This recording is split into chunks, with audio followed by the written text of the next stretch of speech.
All right, I believe we are live. It looks like it. Welcome to another day with Class&Cool, where we check out classic and cool games, classical MMORPGs, and today we're checking out Adrullan Online Adventures, formerly known as Everquest. It's been about 1 year since I played Adrullan. Well, it was Everquest. Yeah, it's been at least 1 year since I played Everquest. So it's been a while since then. They've renamed it to Adrullan Online Adventures. For those that don't know, it's a indie-developed, classically inspired MMORPG, similar to Everquest, Classic, WoW, World of Warcraft, and others. That's their website. So returning to classic roots of the MMORPG genre, Adrullan Online Adventures is designed to be a demanding yet rewarding multiplayer experience. A world of adventure and excitement awaits you in Adrullan. So there you have it.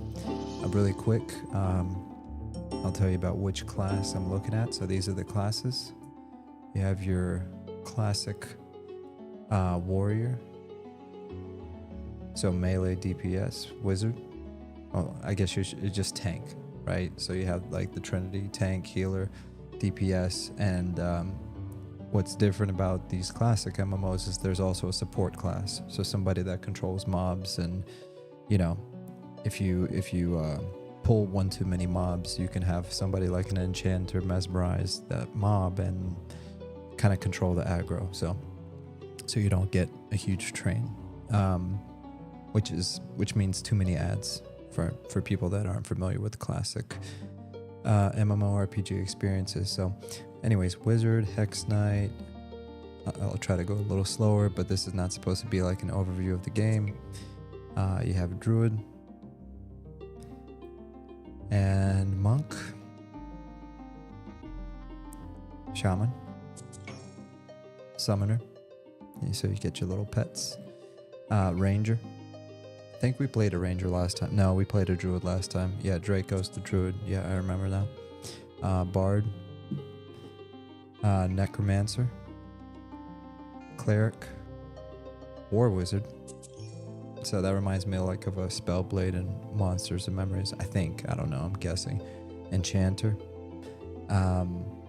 That's kind of like what I was telling you about earlier about mesmerizing mobs, controlling mobs. Paladin, rogue, and Beastwarden. And that's actually who we're going to be. So we were playing Monsters and Memories the other day, like a few days ago, 2 weeks ago. And we played a Beastmaster, so which is similar to a Beast Lord in Everquest. And so I figured I'll try Beastwarden. Let's actually read it since that's what we're going to be doing. The Beastwarden is a master of the wild, a skilled survivalist who forms unbreakable bonds with beasts to fight alongside them. Unlike simple hunters, Beastwardens use enchanted collars to tame and command creatures, forging deep magical connections that allow them to control powerful companions in battle. Whether commanding a wolf, a towering bear, or an elusive owlbear, wardens adapt to any situation by calling upon the right creature for the task. With a mix of martial prowess, survival instincts, and animal companionship, the warden is an unstoppable force in the untamed wilderness. And then I guess one of the attacks is coordinated strike. You and your companion strike a target at the same time, causing massive damage. All right, we'll take it. All right, so without further ado, let's get into the world.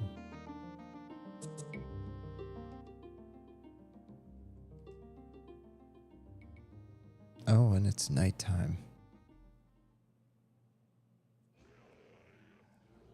Well. All right, so I went ahead and got the character creation done. So it's currently a beast warden can only be a human. Normally I would pick something like a wood elf or a half elf. But alas, we are a human. But he looks cool. I like him. I'm gonna share some things for new players. So if you type in /info in the chat is in the bottom left of your UI. It gives you a little bit of a preview of what to expect. And I'm just gonna read this for anyone unfamiliar. So I'm not going to read it, actually. I'm just going to skim through it. Just know if you type /info, this is how you get to that information. Welcome to Adrullan Online Adventures. It's time to embark on your adventure in Adrullan. You just arrived in Greenwood Covert, hoping to join the Beastwarden Guild. First thing on your agenda, locate your guild hall. But beware, some guilds relish secrecy. To get started, you received a note in your inventory. So hit I. There you go. And there's a paw stamped letter. Okay. To get started, you received a note in your inventory. Right click the notes icon to read it. Let's put that right there. In your explorations, be sure to interact with the local NPCs. They're a gold mine of valuable tips, intriguing rumors, and captivating quests. To start a conversation, select an NPC and press H to hail them. In conversations, remember to engage with highlighted words and phrases. They often hold the key to advancing the dialogue. So you'll be speaking to an NPC, and if they have a quest to offer, instead of just having a exclamation point over their heads, you're hailing them, looking at the dialogue and what they're saying, and then when you see something in blue, you kind of type in, like, say the word quest is in blue, you say what quest, right? And that kind of continues the dialogue, similar to how it was and is in classic MMORPGs. So in conversations so yeah, may the aspects ever guide you. And then, like I said, just type in /info in the chat. So there's some tips here. I'm not going to go over the tips. So let's just go ahead and take a look at our note. See what it says here. We have sensed the beast inside you. You have only lived one life, not two. Hand this note to Draven Wildborn to begin your journey.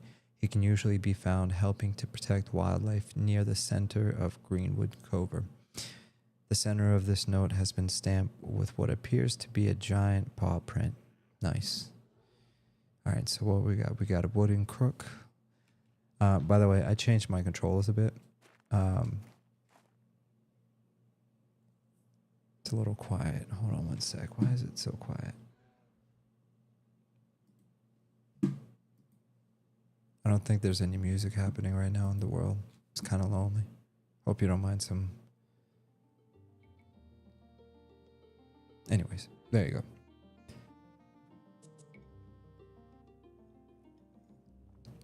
go. Excuse that. It's pretty late where I'm at right now, so. All right, so it's nighttime. We need to find our guildmaster. We have a bag. Let's see, B for bag. Cloth bandages, wooden torch. So yeah, I changed my controls around a bit just to make it similar to like Monsters and Memories, because that's what I'm used to. Can I equip this? Oh boy.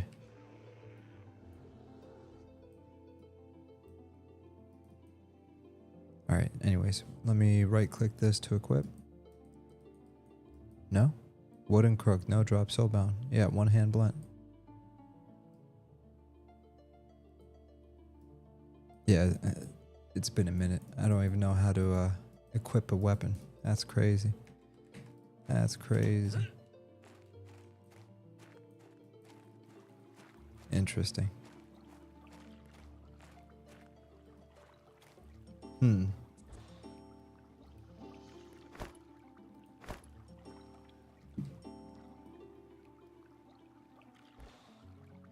That's weird. Let me check something really quick.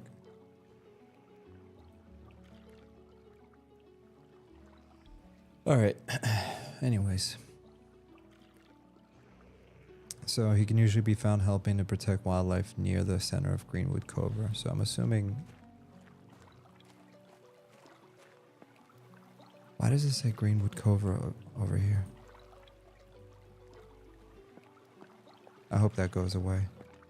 Maybe something's glitched. Hold on. This is an alpha test, by the way. For anyone wondering. I must have clicked the wrong button here. What the heck is going on? Alright. Alright, let's camp out and figure out what's going on. What is going on?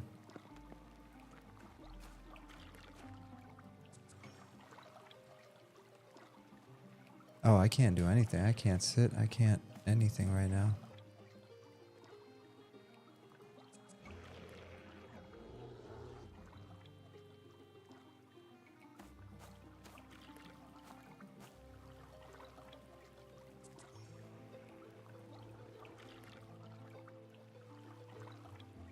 Well, let's report the bug.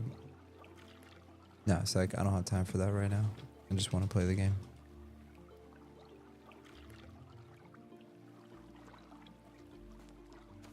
So I can run around and do everything, but I can't camp.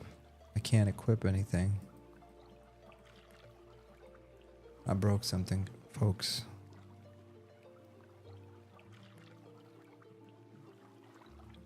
Well, it is what it is. We are gonna restart this whole thing. Not the stream, just the game. Welcome to the joys of alpha testing. Alright. I have a feeling it was something on my end though. I mean, I quickly joined in and everything was running really smooth. But again, there's no guarantees when it comes to something that's not even in early access. Like this is early development, pre-alpha, community test, so.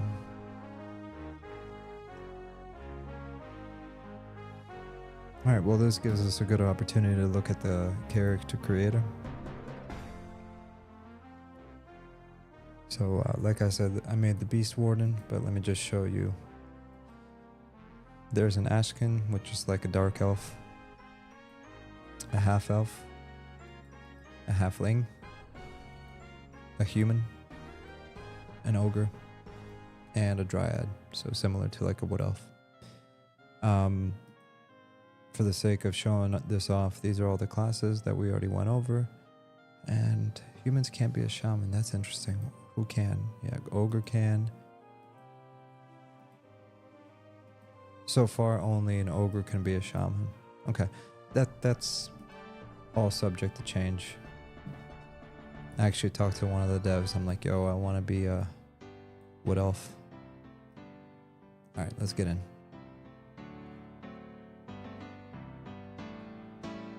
Speaking of ogres, that was the ogre city.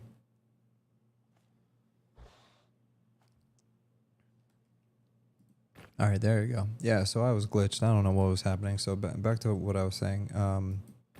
There's my weapon.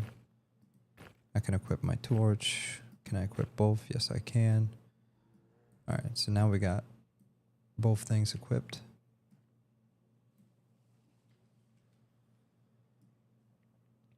So what I was saying before I got interrupted, I moved some of the controls around. So I is for inventory, B is for bag, P is for my player stuff, X is to sit. Well, that's actually standard. Crouch is Z.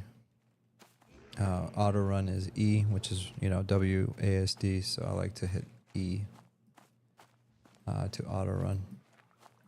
And then auto attack is Q, which is very risky because. See, look, there it is again. It's stuck. Hold on, let me test this. What the heck is going on?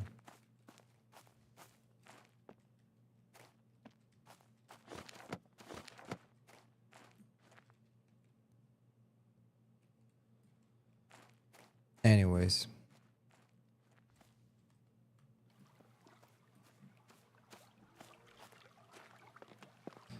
Hold on, let's ask these people. Global. No. Local. Region.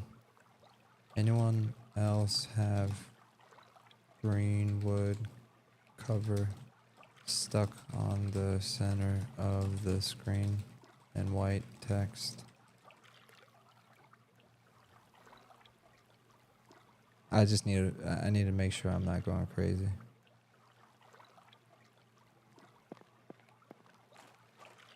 Someone answer me.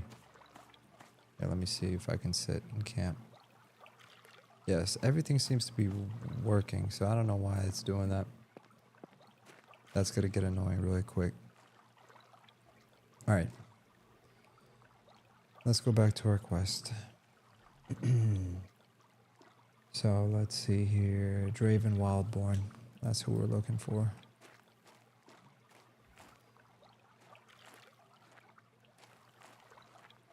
Why can't I see my weapons? Show damage indicator, head bob.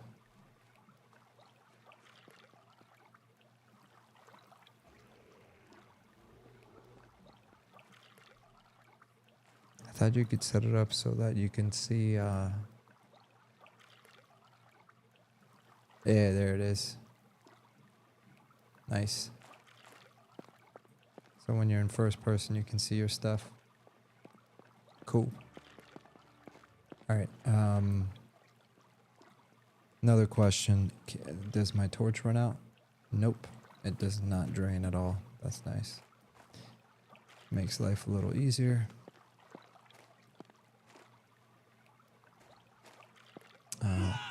Oh, dang. The heck was that? Okay. So that's the ranger trainer.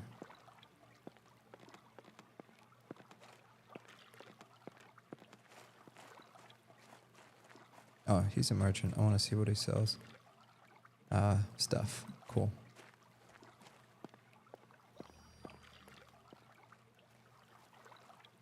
So word on the street is when they first launched the playtest today at 5 p.m., they had 1,100 concurrent players within the first 50 minutes. There you go, Beastwarden trainer. Let's hook him up with the posting. Whoa, what are you doing? Homie. He's like killing random people. Alright, I welcome you under the protection of my pack. A Beastwarden is nothing without his companion. To begin, you must learn some basics. Take a look at what Griffin Huntley here has to offer and purchase spell punished animal. Scribe it into your spell book and then speak with me again. Okay. Punish animal. Looks like everybody wants to be a Beastwarden today. Look at all these little Beastwardens. Anyways.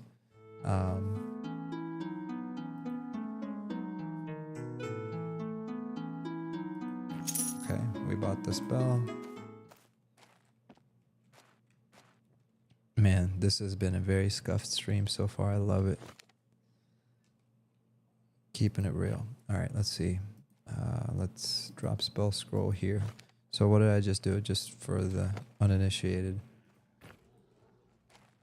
So I hit V to open up my spell book. You automatically sit down for that. You grab your spell, drop it right here where it says drop spell scrolls here, and then you're memorizing it. Bada bing, bada boom.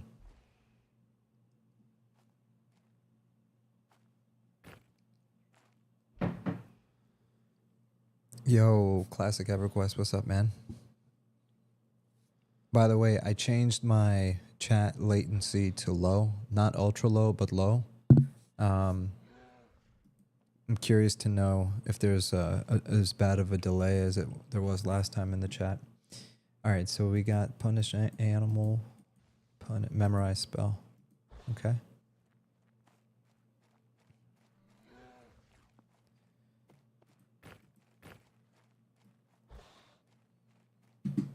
I don't know if you saw the beginning of the stream, Classic Everquest, but if you didn't, oh man, it was brilliant.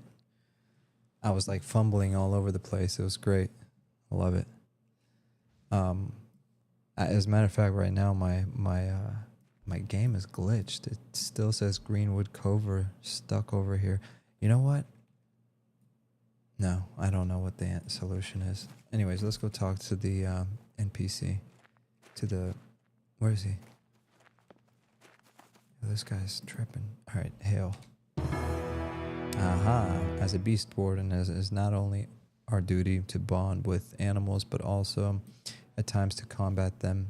Oh, hold on one sec. Classic Everquest said, I missed it. I just tuned in. I'll have to run it back at the end. Yeah, it's not worth it. I was telling you, it's kind of weird and funny. But yeah, hopefully there's not much of a delay this time. So as a beast warden, it is not only our duty to bond with animals, but also at times to combat them. Spell Punish Animal will grant you the ability to deal damage to such creatures, though it comes at a cost to your mana. You will need a means of regenerating it quickly. To that end, look at the skills I offer and learn Meditate.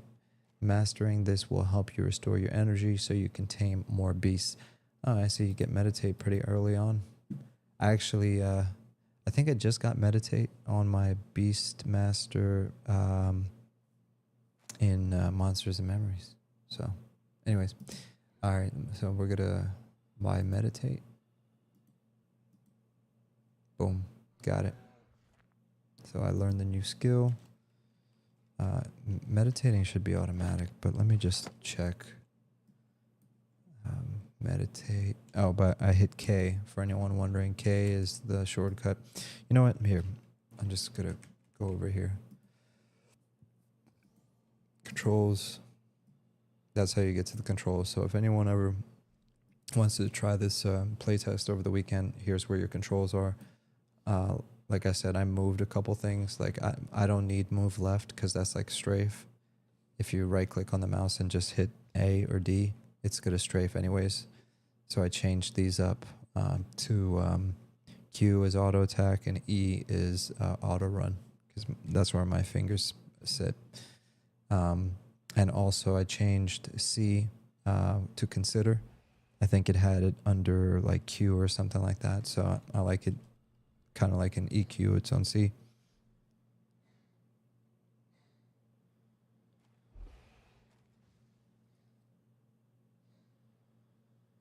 Hold on, I'll be right back.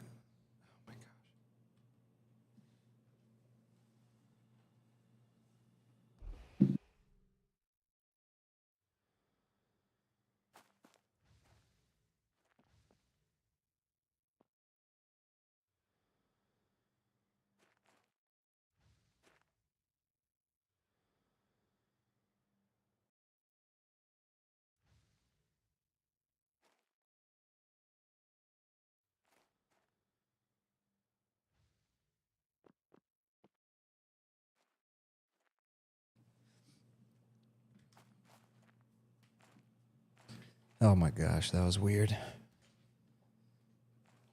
My cat was sneezing, and I thought it was a human. I was like, who is sneezing at 1 a.m. that loud in the kitchen? And I walk in there, and he's just like sneezing and sneezing and sneezing. I'm like, are you okay? He just looked at me and went back to sleep. Anyways, let me close my door.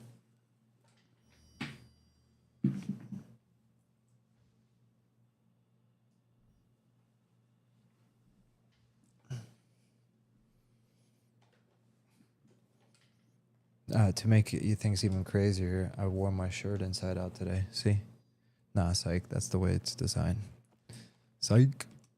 Classic Everquest said, I played this game for the first time today. I played about 2 hours. I'm going to get back in there tomorrow. Dude, that's crazy that this is the first time you've played it.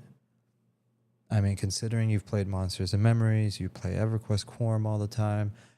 Dude, this is a very nice, well-polished MMO. It's really nice. They're doing a great job. Back when it was called Evercraft, I got, I don't know, man. It's got like a vibe to it. It's a really good vibe. At first I was like, oh gosh, Minecraft graphics and this and that. But, nah, it's got that art style thing going on, but it's nothing like Minecraft, obviously. There's no crafting. That's one of the reasons why they changed the name to Adrullan Online Adventures. So what is that? AOA for short. And yeah, they're just doing a really good job. So I'm excited to test this out too. You know, my go-to MMO is obviously Everquest. After that, it's Monsters and Memories, and it's nice to know that I'm also going to have, there you go, I'm calling it Evercraft, Adrullan Online, and maybe poke my head into Pantheon, Rise of the Fallen once in the blue moon. No offense to Pantheon, but it's just, I feel like I'm just gonna let them cook. I played it for a few months when they released it on early access, and they got a good thing going. But like I'm very old school. Like, for example, if I can't attack an NPC, like, let me give you an example. I'm gonna sacrifice myself. Here's my my trainer. There you go. I'm dead. Do you see what just happened? I got killed by a random NPC because I attacked him. And what drives me like absolutely bonkers is in Pantheon you can't even attack your like the city guards, right?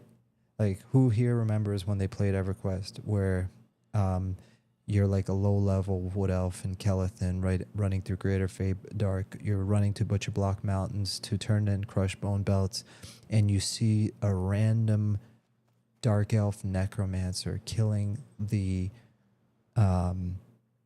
dwarf guards at the entrance to Butcher to Kaladin. Like, who remembers that? Like, for me, that was like, yo, that's crazy, you know? That's so immersive. And that it's very immersive breaking when you can't attack the NPC. So I didn't even know this was going to happen. I'm super glad the devs at Adrullan allow this. I think it's super important to be able to attack anything in the game. And this is great. So I know it's funny, this is my first death, but this is making me really happy already. So anyways, let's hit release and see what happens. Let's see. John Smith said, that is my test for good RPG too. Can you kill the shopkeeper? Exactly. Thank you. I'm not the only lunatic. Classic Everquest said, I downloaded it really early on, possibly their first test back when it was Evercraft. I made a character but didn't kill a single mob or anything. I've watched people's videos though. Yeah. Yeah, it's kind of weird for me too. Like, there's been tests in between the year that's passed since I last played, but I don't know. It's like I need to log in and then it pulls me in. If for me, I'm like, if I watch somebody else play, I'm just like, I don't know, I'll just watch this. I don't really feel like playing. But as soon as the second I jump in and you're actually in the game and not just watching it, I was like, oh yeah, this is very immersive. This is cool. Yo, my cat is sneezing like crazy. I hope.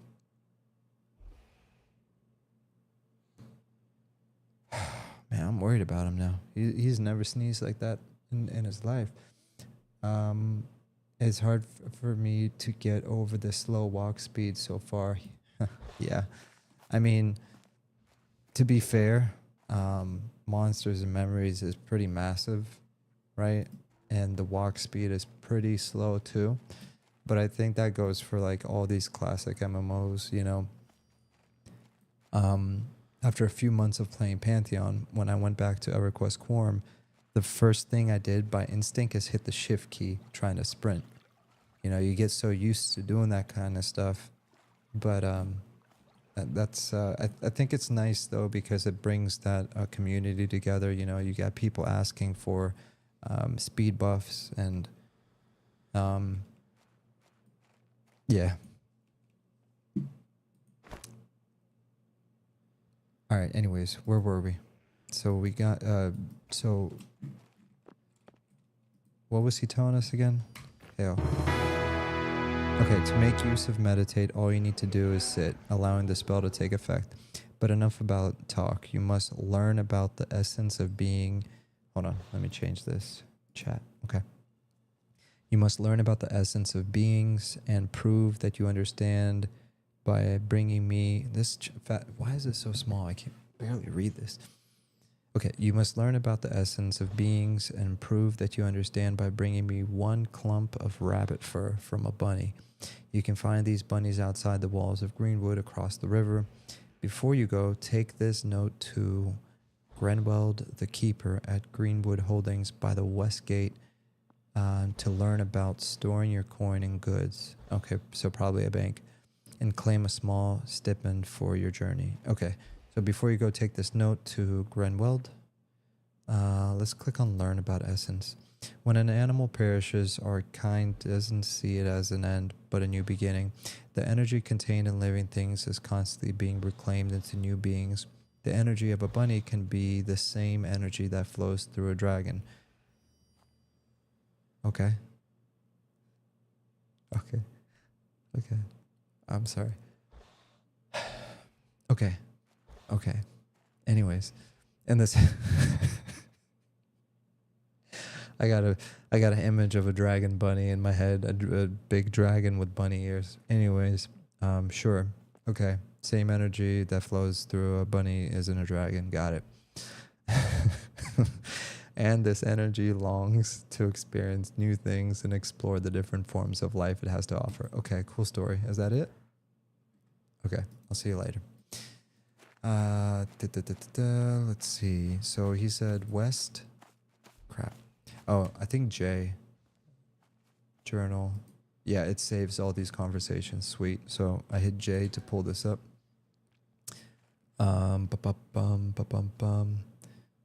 Holdings by the west gate. So we have a compass. So the west gate is straight ahead. Hold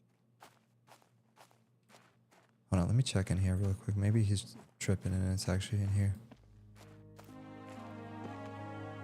Melly McNeil. I guess I kind of see what you're saying. Like the run speed could be a little bit faster.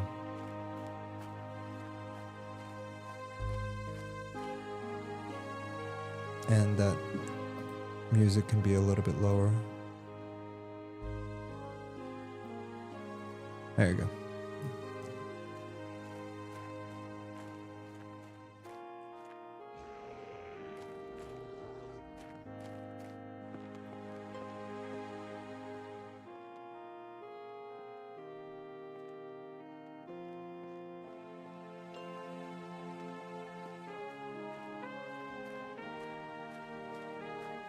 Greenwood Holdings.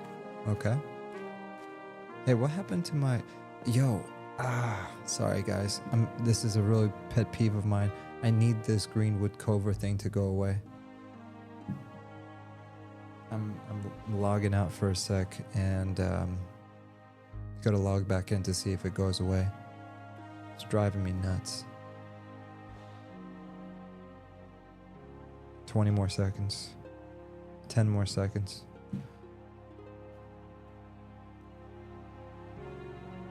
I probably shouldn't let little stuff like that get to me, but yeah. Okay. So yeah, Greenwood Cover. It's like it's stuck from the character creation screen. It's right there. Why? Hold on, let's leave the zone. Not the zone, let's leave the area.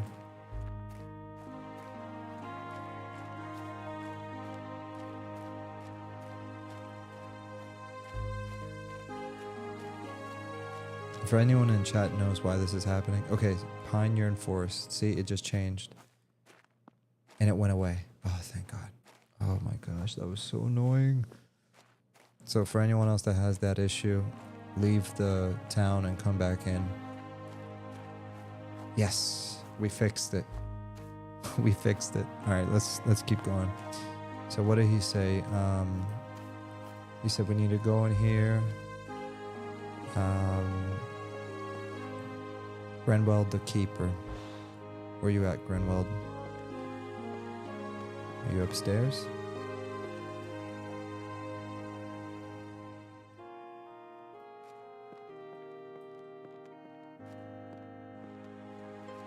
I don't think he's all the way up here, but we're just gonna go here anyways.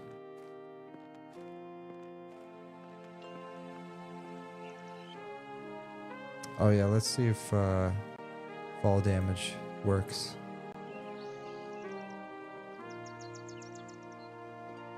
This is nice vibes. Hold on, let me...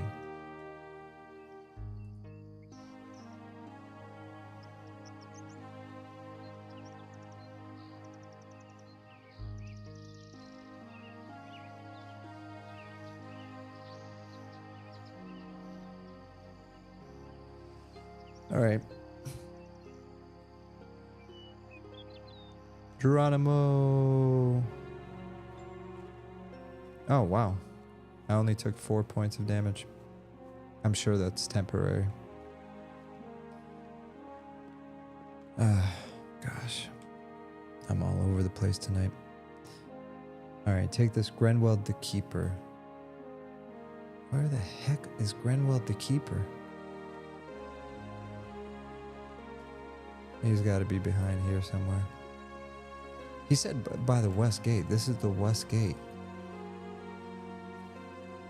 Take this node to Grenweld the Keeper at Greenwood Holdings by the west gate. Okay, by the west gate maybe?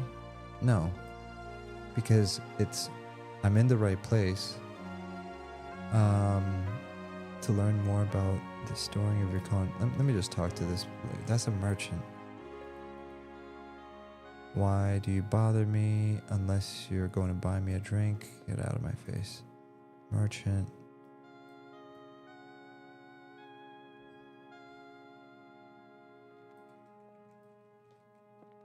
He wasn't upstairs. Maybe he's outside. Little elf running around. Yeah, I guess you're right about the run speed. It's kind of could be a little bit better.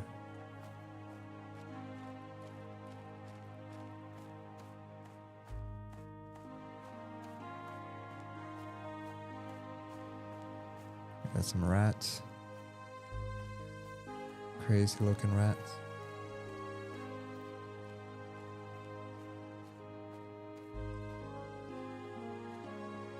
Yep, I'm convinced this is either bugged or I've lost it. Oh, you know what?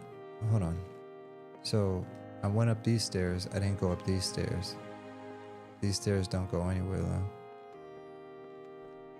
though. Okay. I'm tripping. He gave me a note. Provide this note to Grenweld the Keeper at Greenwood Holdings to learn more about banking. Homie, I'm at Greenwood Holdings. Oh, right here. Oh my gosh. I'm such a dummy.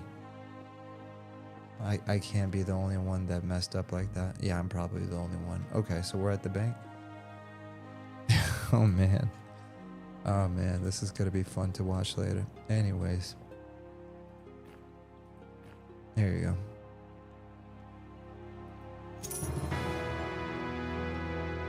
go. Okay.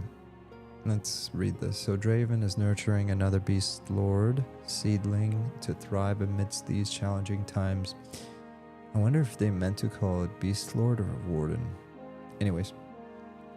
To help you flourish, the bankers of Adrullan offer the helpful service of free storage for your goods. From any banker, you can access your coin, items, or even satchels brimming with treasure. Simply interact with the banker to store your belongings. Do remember, young one, not to trade items you wish to store with a banker. Rather, interact with us instead. Should you err and trade them, rest assured we will return them so you can deposit them properly. Now may your roots grow deep and your branches strong as you journey forward. Oh, and before you leave, here is the coin disbursement authorized by Dwarven. Use it wisely. Good luck. Oh, I got 5 silver?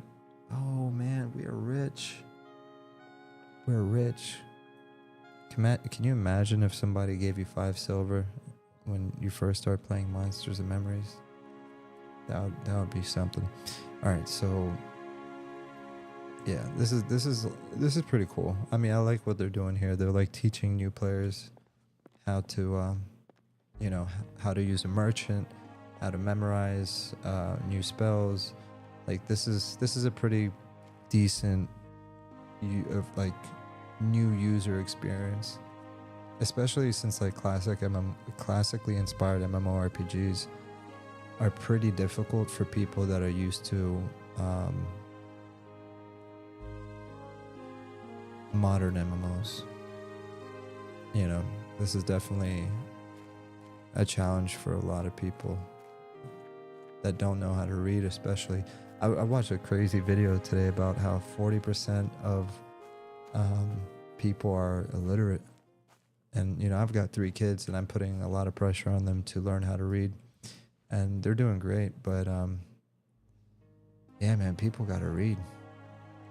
If you can't read, man, how are you gonna get around? Oh, AI, of course. You won't need to read soon. Alright, so what are we doing? Killing rats, killing bats, killing rabbits? Rabbits. And then what are we gonna do after we kill the rabbit? Well done. Sit, blah blah blah. Hold on. Punish animal will grant you the ability to deal damage to such creature, though it comes at a cost. Welcome to, oh my gosh. To begin, you must learn some basics.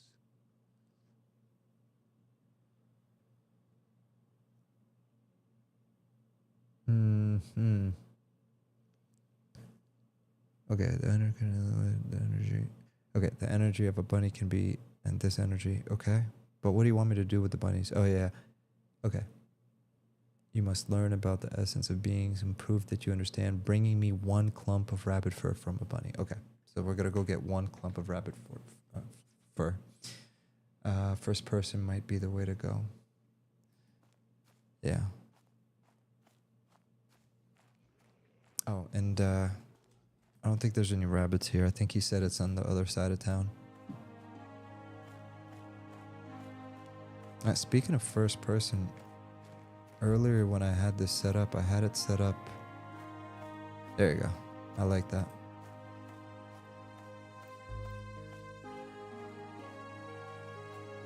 So many games struggle, like modern games, modern MMOs. They don't even think about making a first person view. Like it's third person only. Like I don't care if you show the weapons or not. Like this is optional, right? But just give me a first person view so I can at least take screenshots or like just look around. Being locked in to where you're always in third person view, like I feel like it separates you from the character. There's that major MMORPG that's coming out. I forgot what it's called. It's in like open alpha or whatever. It's really popular. I forgot the name of it. But anyways, it doesn't have first person view. Like I think you can zoom in like this much. I could be wrong. Anyways, let's say hi to this bunny.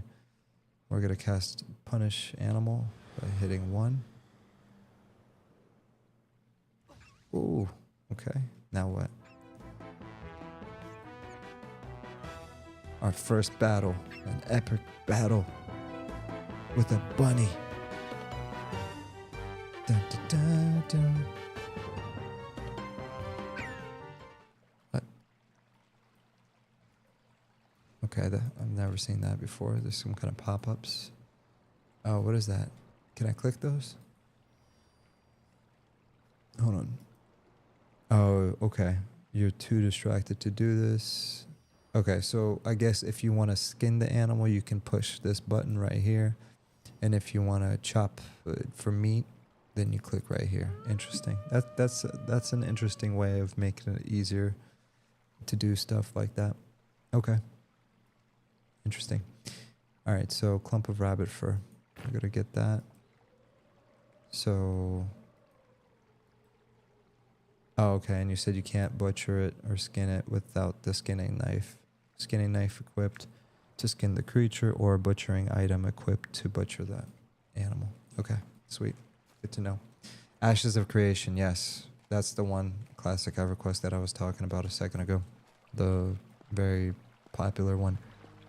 Ashes of Creation. I'm actually glad that they're making it, you know.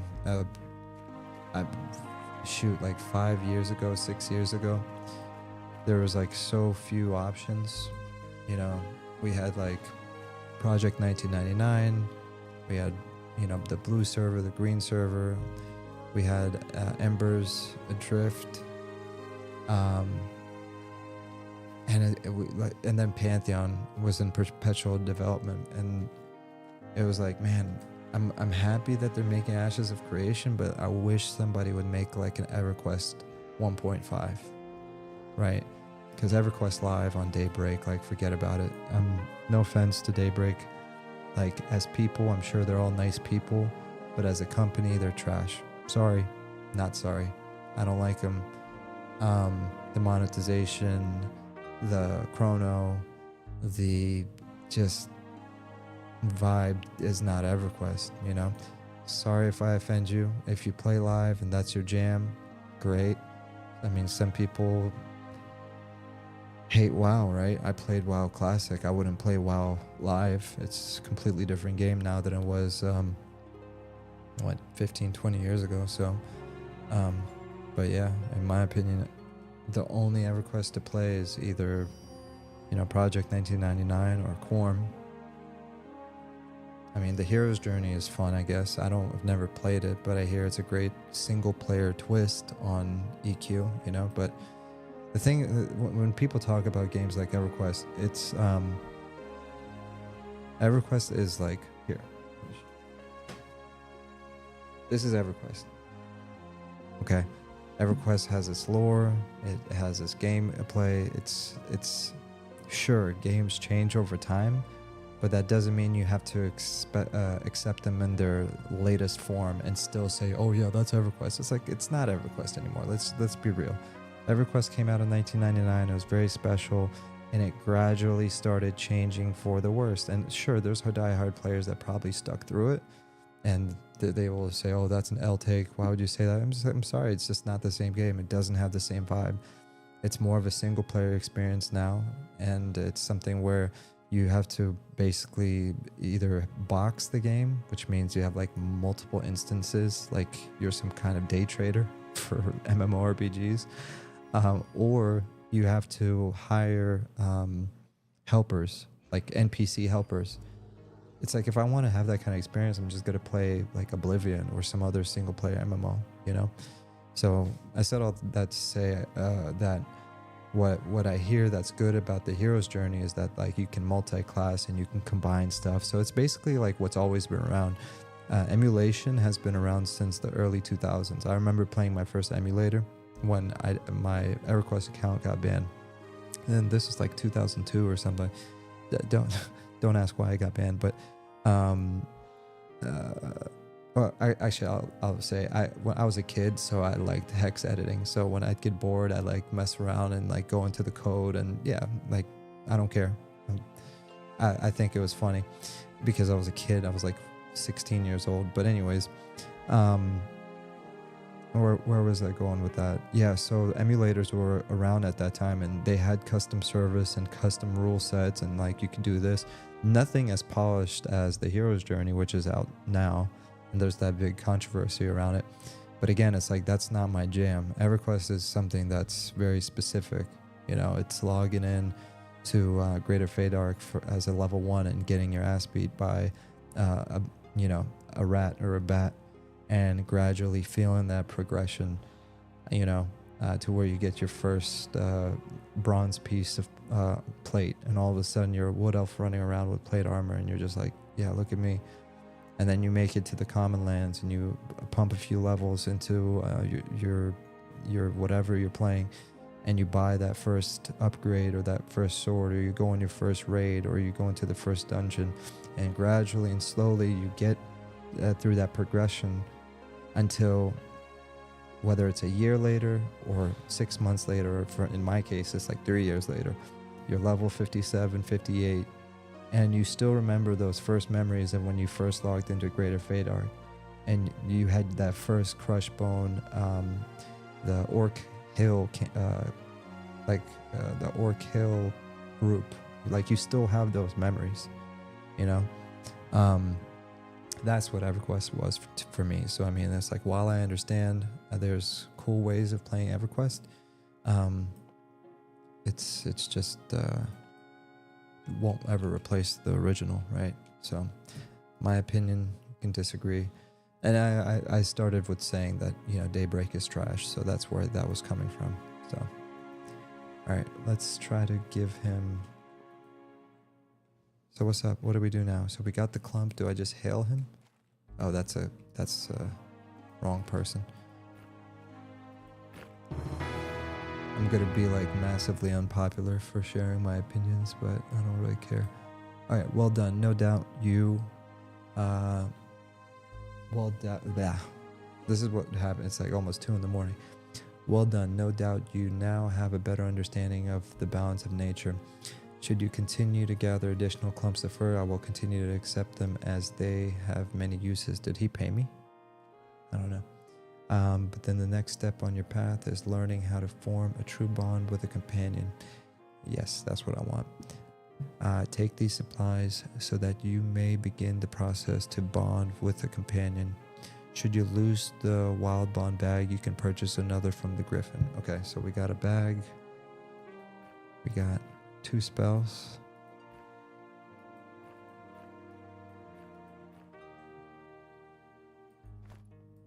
So what are we supposed to do? Should you continue to gather additional clumps of fur, I will continue to accept them. But the next step, there's too many things going on. The next step is form true bond. Take these supplies so that you may begin. Okay. Okay, bond. It is not enough to simply tame. You must build a relationship of trust and respect with your beast. This is where your true strength as a beast warden lies. Go out, form a bond with an animal, and when you have done so, return and speak with me.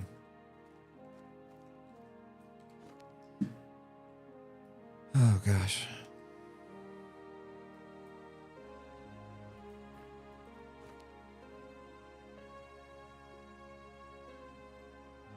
I should not have done this on a red eye.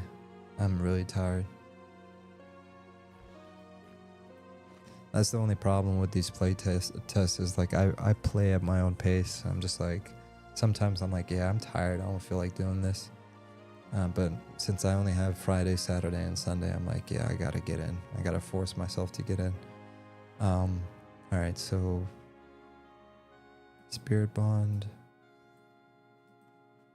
Let's put that there. Companion's Reawakening. This spell takes 50% of your hit points, mana, and stamina to revive your fallen companion. Yeah, that's something we'll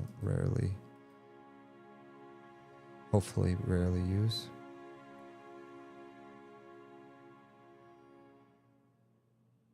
Okay, so we got everything we need there. All right, in order to create your first...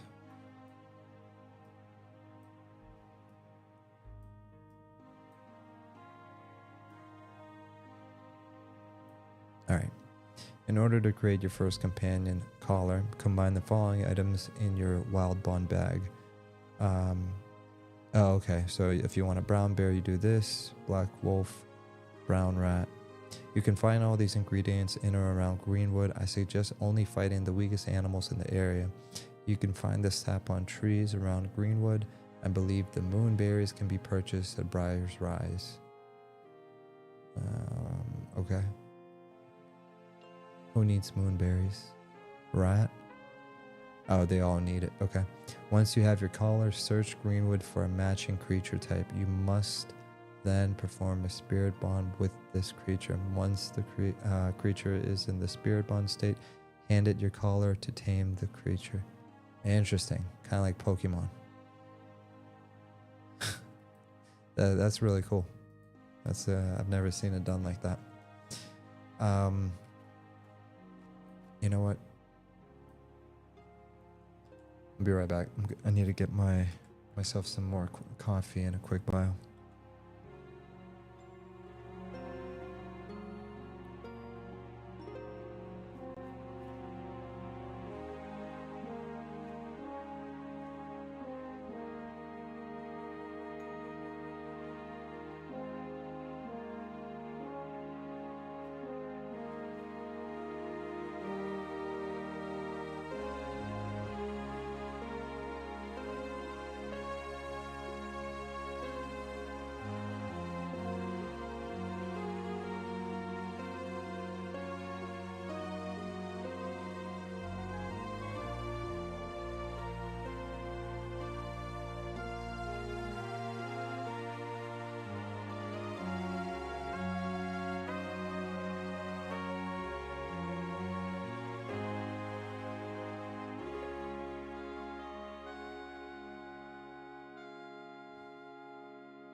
All right, I'm back.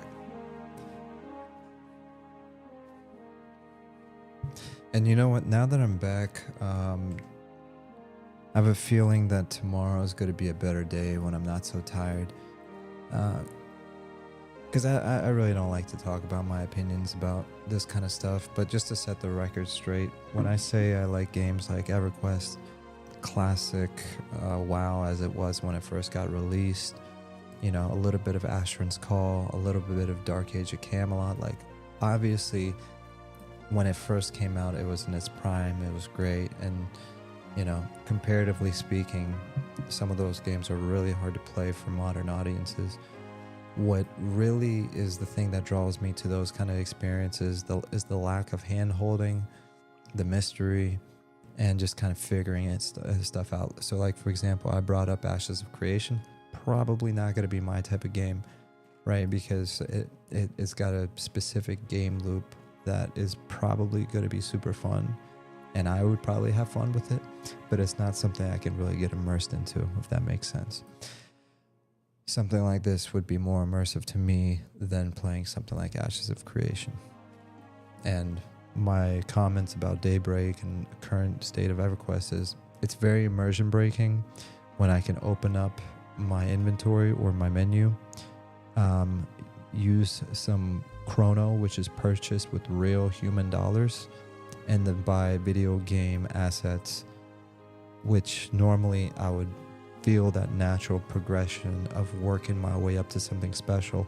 All of that is destroyed when I can use real world currency, real world US American dollar bills, and buy video game gear. It's so immersion breaking. I can't even start to say how nausea inducing that kind of stuff is. So look, I play video games in the little time that I have. When I have time, it's supposed to be for escapism. It's supposed to be for immersion. It's supposed to be so I can pretend I'm somewhere else for like an hour or two. As little references to the real world, the better, you know. So there you go. Just before I get a bunch of people disagreeing with me, it's fine, disagree all you want. I just want to provide the context of why I feel the way I feel. So no more talking about that. Let's go have some fun. And tomorrow when I'm not so tired, I won't be so opinionated and grumpy. If you even want to call this grumpy, I'm just talking too much about nonsense.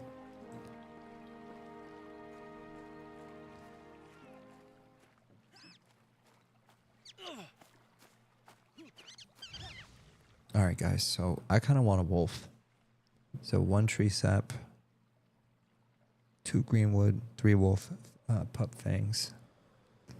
It's either going to be a wolf or a bear.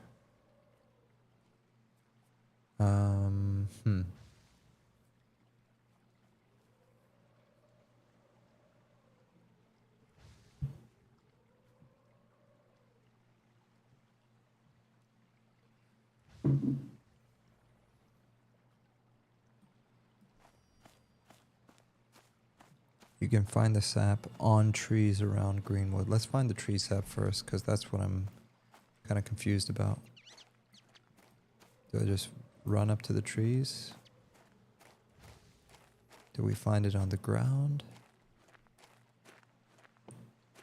We're just going to run around until we find some tree sap. Can I chop some trees?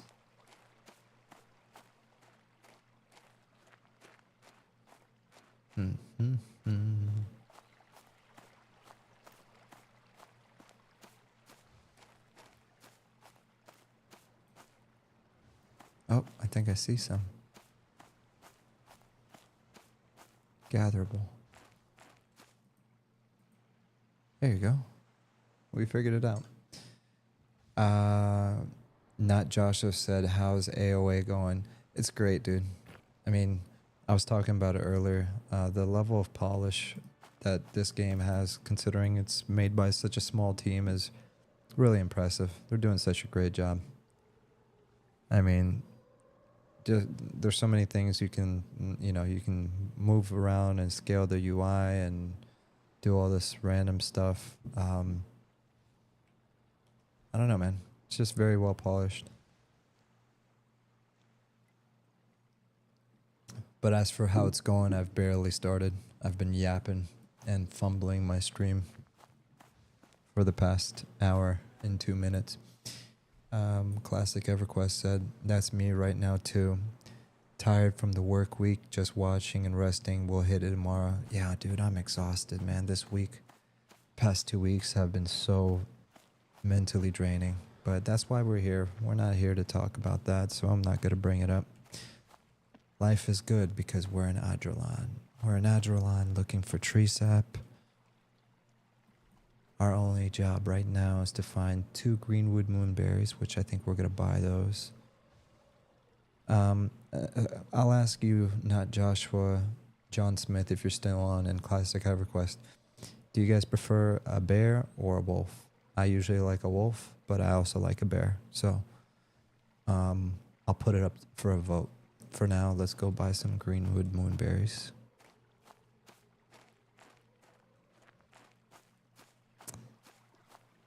Let's see, who has the moonberries? Purchased from Briar's Rise.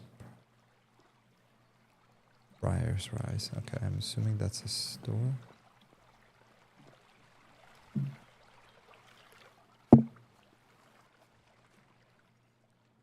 Man, look at this. This looks really nice.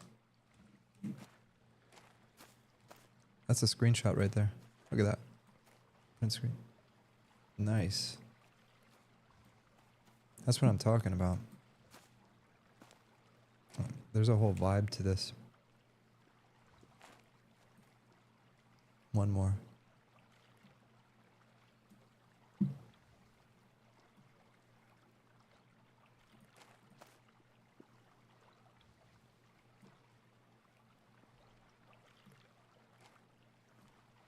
Nice. Okay. Yeah, it's super smooth, dude.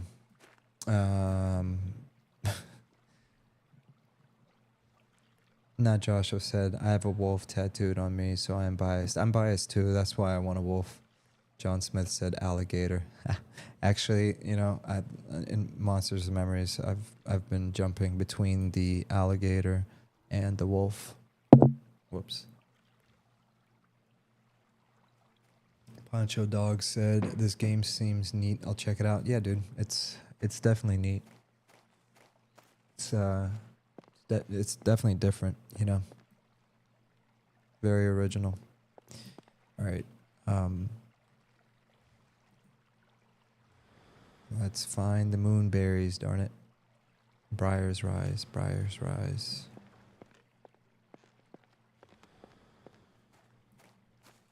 Yeah, the sound design is good. The lighting effects are good. I like it. I think I've seen Briar's Rise before. I think it's a shopkeep somewhere around here.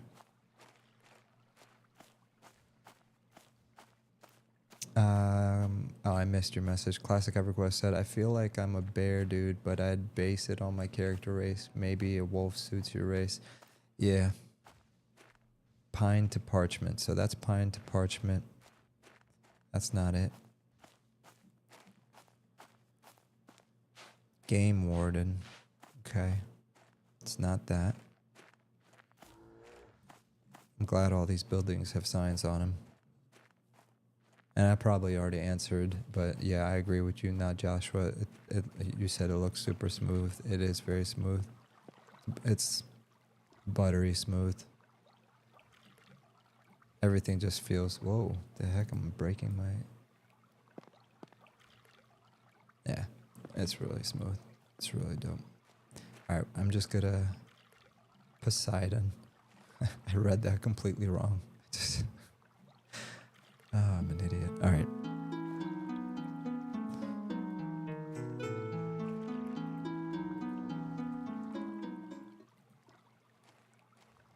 Greenwood moonberries. Alright, greenwood moonberries.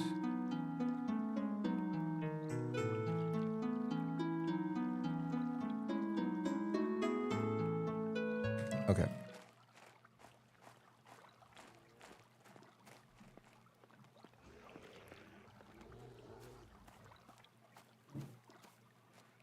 I feel like it's in this building. I don't know why.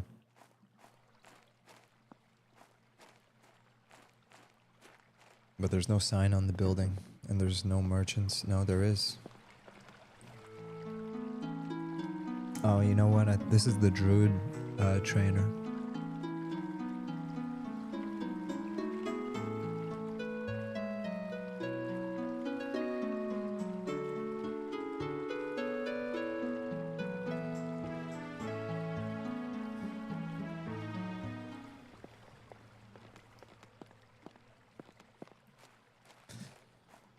Yeah, I think I'm gonna stick to my wolf. I've made my decision. And yeah, like for me, it's if I play Wood Elf, then I like to have a wolf, and that's pretty much the only race I ever play. In this case, I'm a nasty human, but it happens.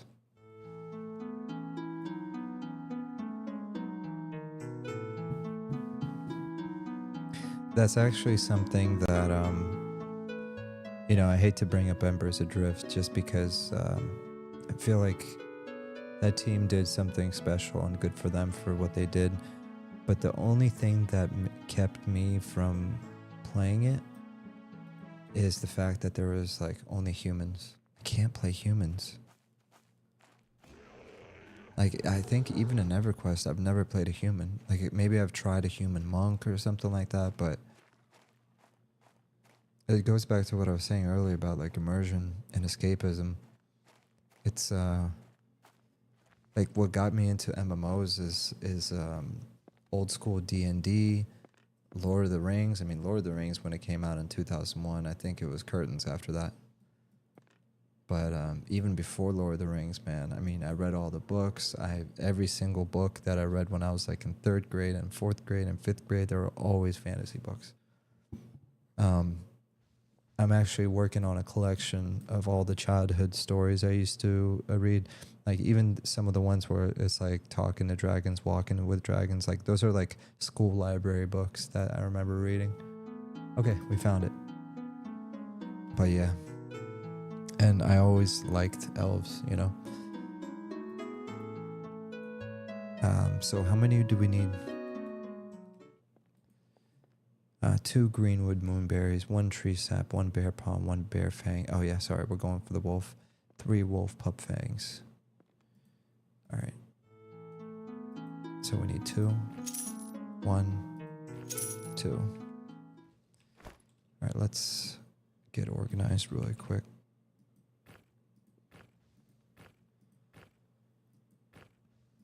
Okay. So all we need is 3 wolf pup fangs. And you know what? One more thing before we go find the wolves. In this note, it says something. If you oh gosh. So the wild bond bag. What I'm trying to figure out is where can I buy another one in case something happens to this one. You can find the sap, moonberries, briars rise. Once you have collar, you must then return it. Okay, it's not in here. It's in our journal. You must learn about, prove, understand. Draven. He explained it. Oh, right here. Okay. It's not enough to simply tame. You must build a relationship. Should you lose your wild bond bag, you can purchase another from Griffin. Okay, I want to know where Griffin is because... Okay, so that's Griffin. And he sells another bag. Yeah, right here. Costs 3 silver, 6. Okay. Yeah, we don't need that. All right, let's go find some wolves.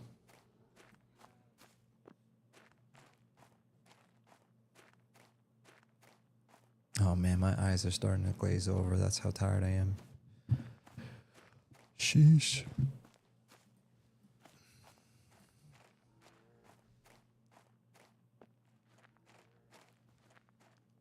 Yeah, this coffee's doing absolutely nothing.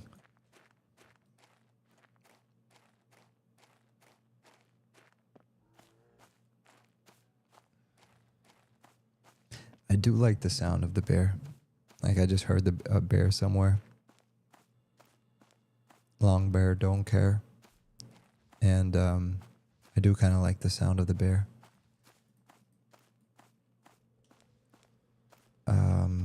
He's red. He's yellow.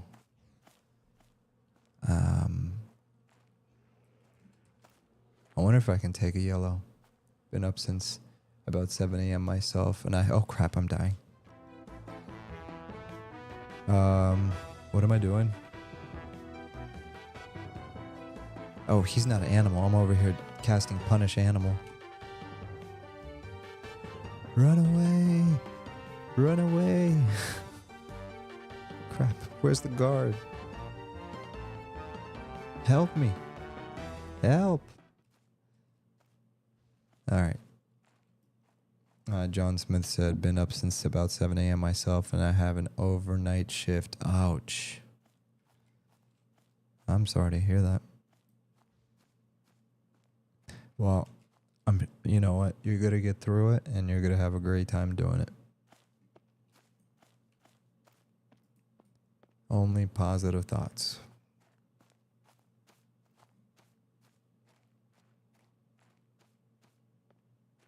You know what? We're going to go to the other side.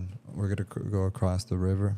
And my XP bar is here at the bottom. It's blocked by my camera, but we're only about a quarter of the way to level 2. So I'm kind of tempted to do that. But let's continue our quest. So we're going to find a 3 wolf pup fangs. So let's go find some wolf pups. Let's follow through with our mission. So we have Spirit Bond that puts animal into trance. Companion's Reawakening, that does that. We have some cloth bandages to heal. Group invite, sit, stand. Then that you can move that around. Bug report, options, guild window. Those are just hotkeys. Okay.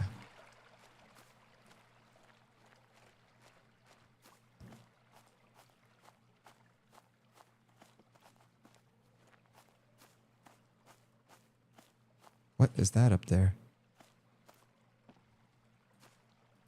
What the heck is that?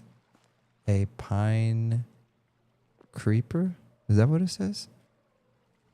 Oh my gosh, a pine here. It's a spider. It's neutral towards me. The heck is he doing up there? A sickly pup? Aw, poor buddy. Let me put you out of your misery.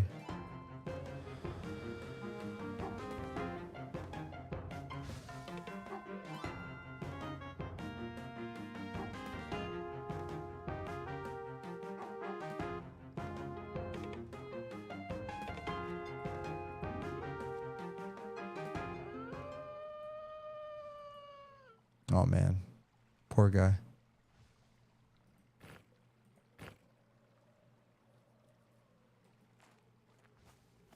Probably don't need to keep that. All right, so all that was sickly pup. Hold on.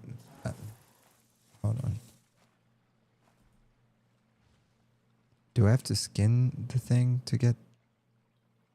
No, they're fangs, so they should drop. There's a wolf pup right there. It's a sickly pup. These are all sick. All right, let's attack one more and see if it drops anything.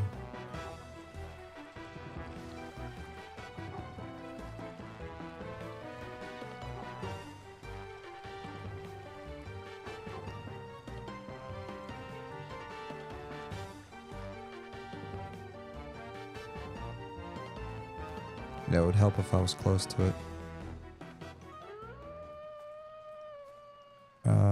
All right. Rib bone remains. Wolf pup. Okay, yeah. So there we go. We're almost there. Yeah, I'm not keeping this. This needs to go away. This needs to go away.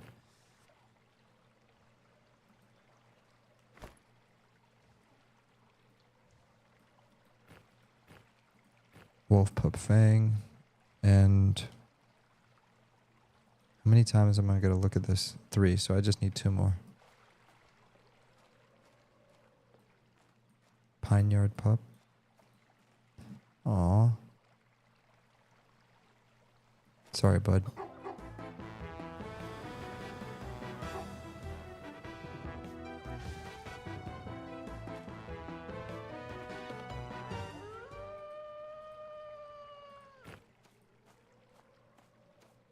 Kind of feel bad. That guy looked cool.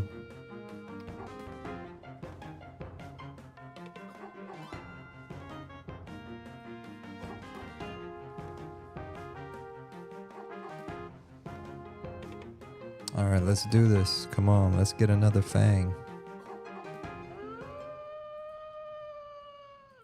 Okay. Yeah, I'm gonna loot it and destroy it so we don't have all these corpses lying around. But I have a feeling these corpses stay here even if... What is that? Oh, crap. He's coming after me. I might have to run from this dude. I didn't even see what this guy was doing. Nah, we got this.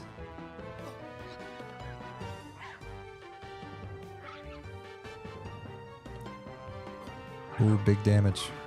Not really, but we're landing our shots, so this is good.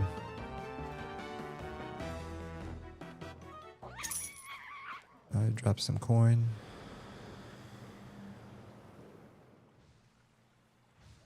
That was pretty sick.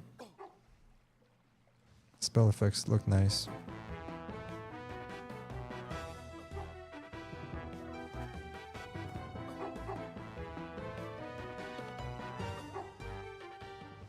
Probably should heal up after this.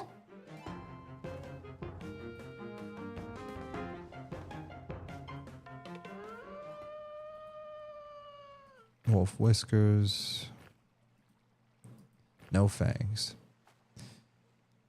Only fangs is what I need. Alright, we're going to try to bind our wound, see how that goes.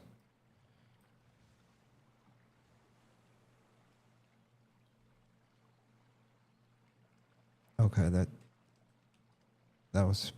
I don't even know what that did. I saw my health bar going up, but I don't know if it goes up after you complete it.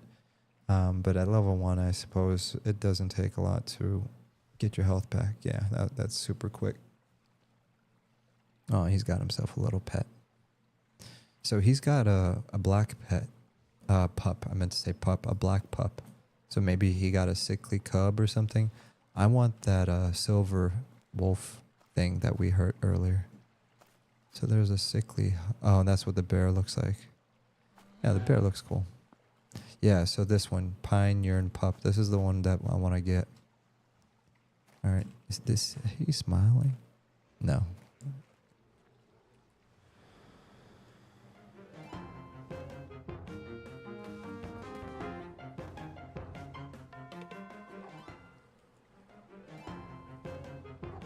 Oh, I guess this is my skills going up. Skill info.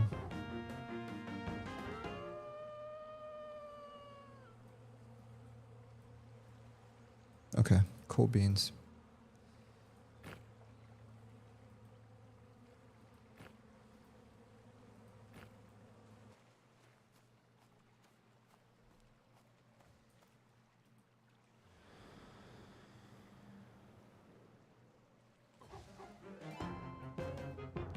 All right, if we can just get these fangs, I can go ahead and get my pet. So far, none of them are dropping.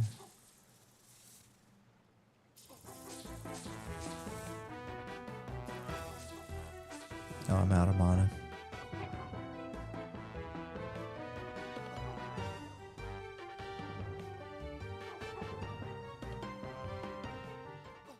Whoops.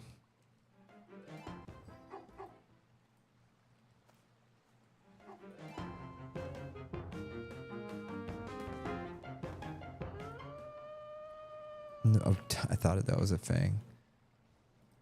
Let me turn that off. Sorry, guys. I'm gonna get rid of the battle music.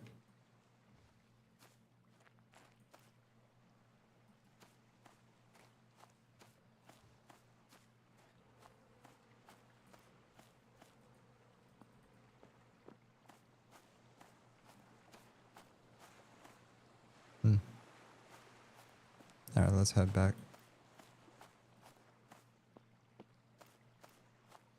Oh, he said that if I come back with the bunny fur, he's gonna like pay me for it too. So I might as well grab some of that while I'm here. Thank you, little bunny.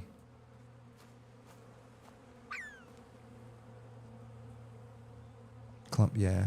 I'm gonna just collect that. See if I can get some XP from whatever quest that was.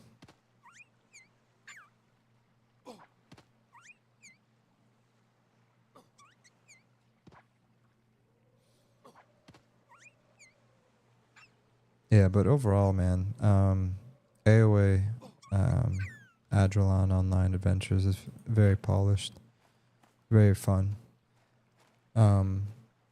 It's like one of those things where I could see myself having a lot of fun in it.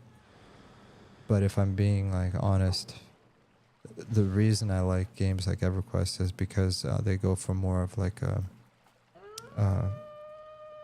fantasy realism. You know what I mean? Like obviously it's not realistic with its graphics per se, right? But when you look at the concept art, like for Everquest and Norath and the deities and everything, you know what they're going for. They're going for that real fantasy world, conflict, etc., whatever. And I'm not gonna say this is immersion breaking because it's not. Like it's still an MMORPG. It still has all the fantasy stuff I like. Everything feels good about it, and I can totally get immersed into this. But I guess what I'm trying to say is I could see myself jumping between this and Monsters and Memories permanently, like 100%. And the funny thing is, I mean, I've actually heard a lot of people say, they try Evercraft or Adrullan Online, and then they try Monsters and Memories. Some people are diehard Adrullan Online, and they say Monsters and Memories is number 2 for them. Others say Monsters and Memories is number 1, and Adrullan Online is number 2 for them. Both of those opinions are valid and good. The fact that we even have something like this, something we've been asking for decades, is amazing. Like both things can be right at the same time, and neither one of them needs to be number 1 or number 2. It's cool that we have something that matches whatever playstyle you want. You want something that goes for ultra realism with kind of high end or newer end graphics. You can play something like Pantheon. You want something that has all the aspects of a classic MMORPG, that's unforgiving and has like meaningful choices, etc. You can play something like Adrullan Online. If you want basically something that takes you back into the same feeling you had when you played Everquest, and you had to figure it out like the hard way, like the really hard way, and there was absolutely no hand holding, and the only way to get ahead is by like talking to other people or going on the wiki and like doing your research, that would be Monsters and Memories, So the fact that we have those 3 choices that I just like spit out is pretty cool. Oh, okay, I guess you're gonna I'll let him have it. Not gonna fight him for that mob.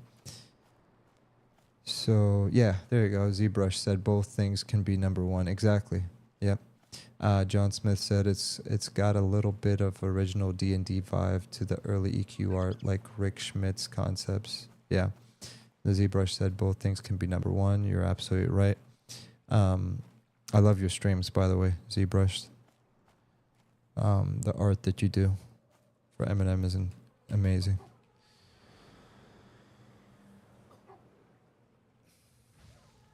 It's like, I guess what's cool about it for me, because I'm into game design and devs and stuff like that, is how blessed are we that we have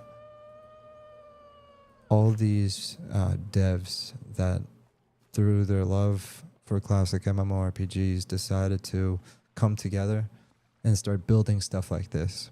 I mean, I think anyone that's looking at these games and trying them and doing the play tests, I've seen some people say critical things, and I think constructive criticism is good, but just saying like WTF is the, like, be grateful that this is even happening, because a lot of these people aren't getting paid a cent. They're doing it completely on their own dime, not even taking donations. And they're doing it out of the passion for the same thing that we all have a passion for, which is having that classic MMORPG experience. So it's a great time to be alive when you really think about it.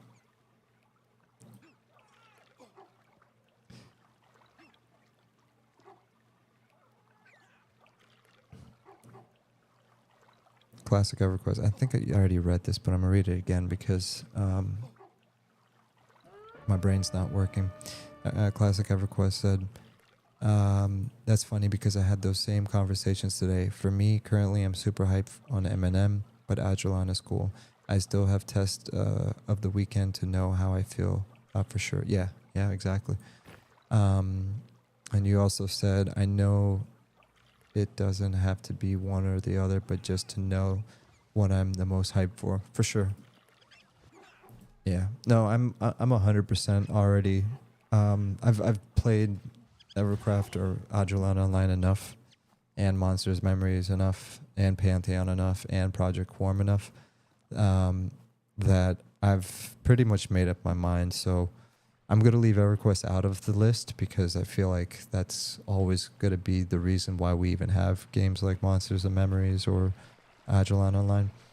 But if I were to summarize it for me, and this is not like a judgment of which game is better, it's just my what's my home, what's my forever place. It would be Monsters and Memories, Evercraft, and then Pantheon.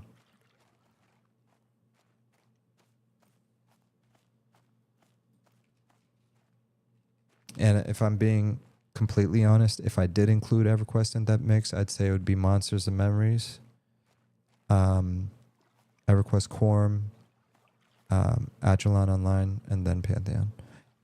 But, I mean, that's not knocking it in any way. It's just the world of Ether and Monsters and Memories has kind of like sucked me in the same way that Norath has sucked me in.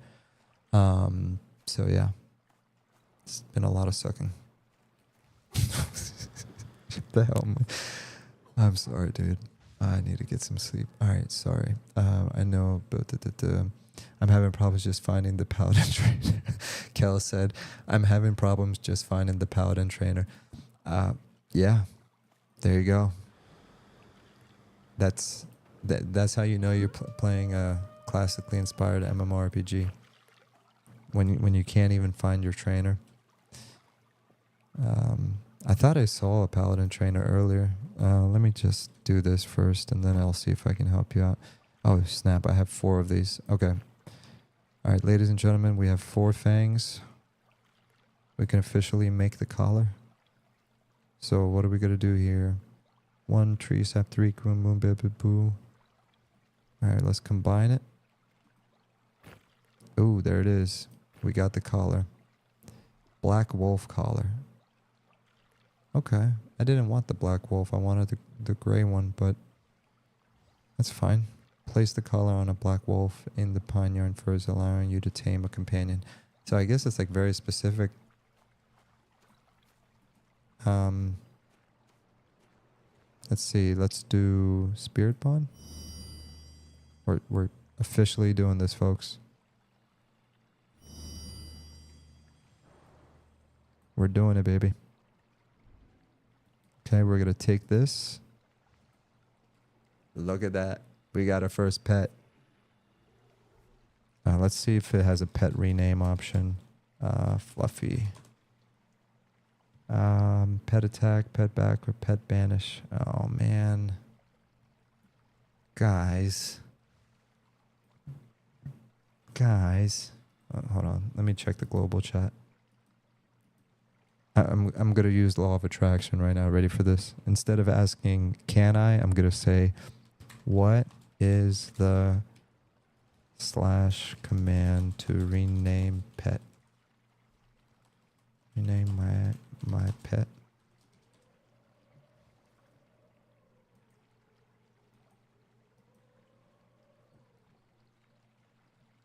Let's see what they say, or if I just get it ignored.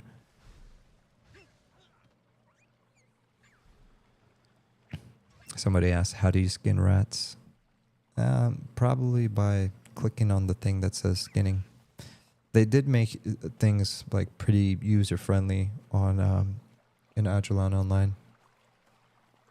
Like, as a person that's not used to, has never played Everquest or has never played anything, I feel like this is the one where you come in and introduce somebody to a classically inspired MMORPG to help them get the hang of how to play these kind of games. This is the one, you know.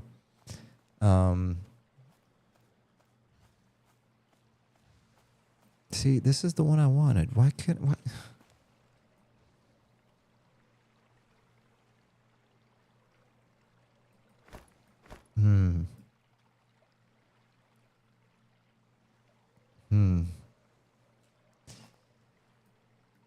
All right, let's see which one of you wins in battle. How about that?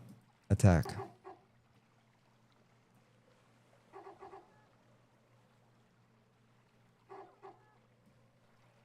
Claws, you better win.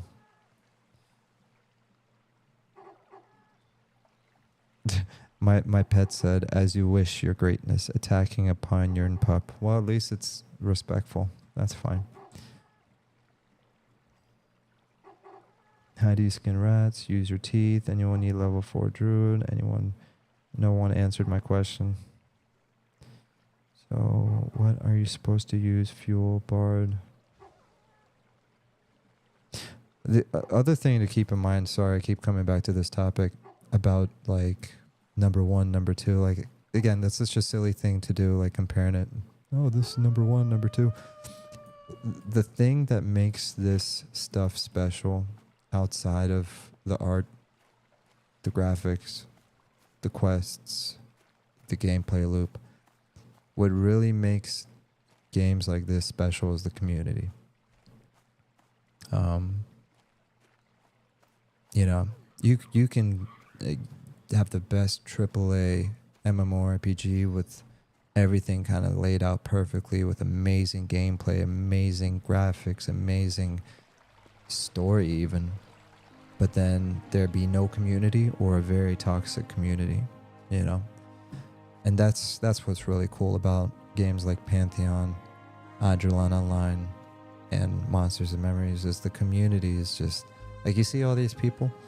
What's cool is this reminds me of my childhood, where I would look at the screen and be like, yo, are those real people running around? Because like it was so new back then. Like, we used to use AOL Instant Messenger and IRC, and like just communicating over the World Wide Web was crazy. So when we jumped into North for the first time, we were like, hold on, are you trying to say that this is a real person and I can talk to him? And yeah, it was a mind-blowing experience. And when I see kind of these people running around and hailing and chatting and asking questions, I mean, that's really what makes an MMORPG great. It's not just being in a lobby with a bunch of people. It's about actually having meaningful interactions with those people. With that said, nobody answered my question about renaming a pet, so I guess I'm just going to suffer. Oh, by the way, ding, level 2. I didn't even hear myself level up. What happened? How much money we got? Probably absolutely none, because we need to sell, dummy. Let me go sell.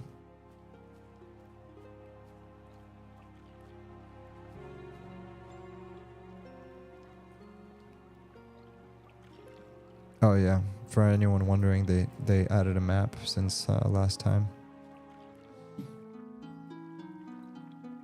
Alright, we're just gonna right click and sell. Rib bone, sell. Clump of rabbit fur, we're saving that for a quest. Rabbit's foot. Bone fragments. What else do I got? Remains of a sickly animal. We can't sell that, but we can destroy it.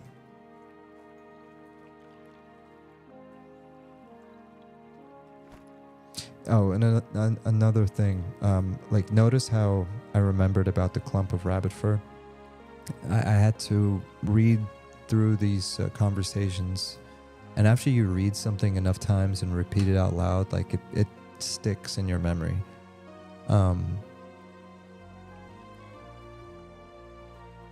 And that's like when you have the mini map on the bottom right corner and you have your quest log. Like I was playing Dune Awakening, and like I would rely heavily on it telling me where to go next. But the funny thing with Dune Awakening is the devs said they didn't want a mini map because they wanted the player to actually get used to the world. Like they want you to have a map like this, but they didn't want you to have a mini map because it pulls you out of the game.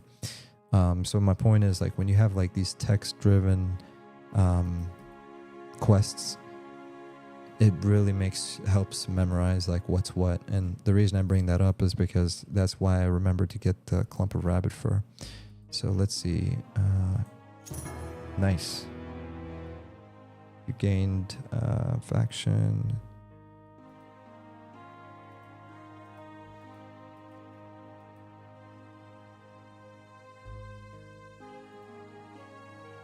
Okay. That's it. All right, how much money I got now? I got 27.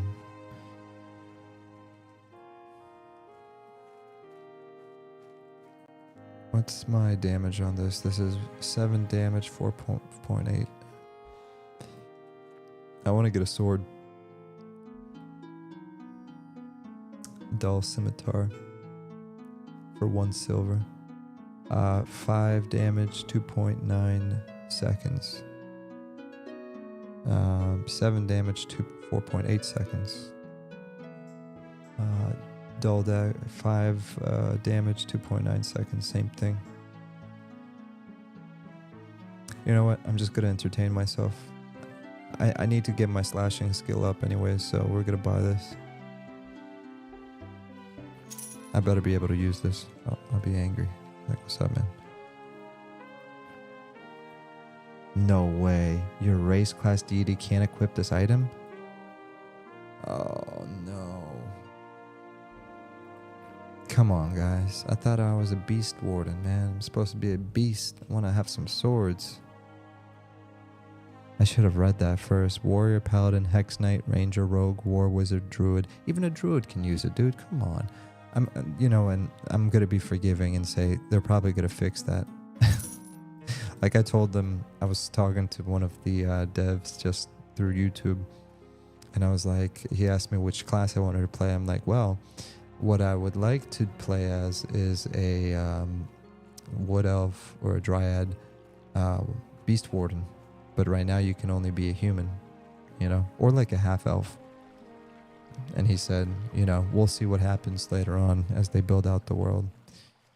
So keep that in mind whenever you're playing these early community alpha tests. Is there's a lot of things that are subject to change, and this is more of a way of getting you involved in a project, really, and you help with the development as well when you take part in these tests.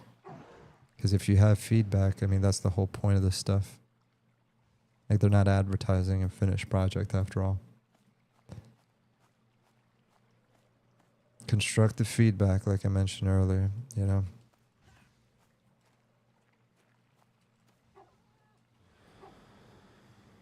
How do you loot? Oh, right click.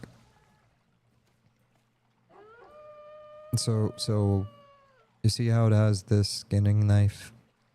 If you have a skinning knife, then you can push this and it starts skinning the animal. On the bottom left right here, it says you must have a skinning knife equipped to skin this creature. This is all crafting I'm talking about. If you want to butcher it for meat, like let's say you want to cook the meat, you click this one. But you'll rarely have to do anything like that. All you need to do is after you kill the mob, to answer your question, hold up your mouse over here and right click and boom. There, this is as Biggie Smalls would say, give me the loot, give me the loot. And then you just take his loot and you're good to go. All right, now that we're level 2, let's go do some real damage, man. I'm not one to stick around the noob zone, man. I'm going for Nagafen. I'm going right into the dungeon. It's 2 in the morning. Long hair, don't care. We're gonna take out every bear that we see. Maybe even a hare. By hare, I mean a rabbit. I don't care. Why am I rapping?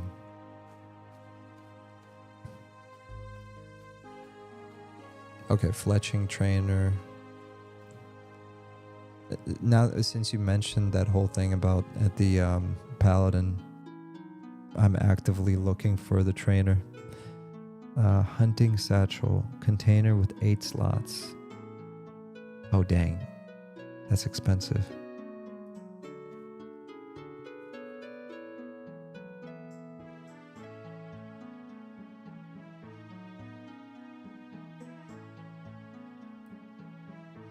Oh, here you go. Pineyard bow staff. Oh, that's just a staff. All right. I was looking for some stuff to buy. Torin, what you got? A dull scythe. Paladin hex ranger.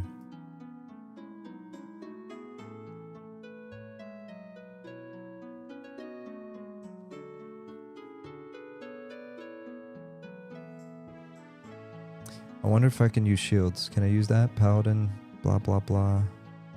Ward wizard.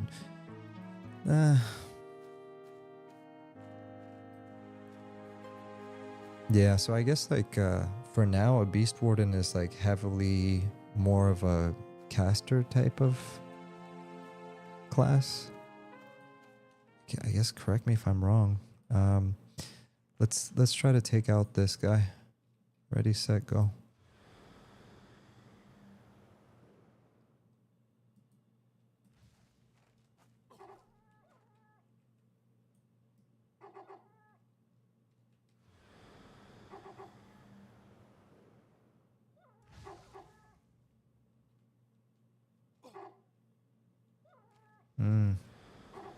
This was a bad idea. Yep, bad idea. Run away. Okay, I'm done. Rest in peace, claws. Oh no. No, not my pet. Leave him alone. Leave Fluffy alone. Oh man, poor pup. I gave up and started killing snakes and rats. Hey man, that's not giving up, man. That's what it is.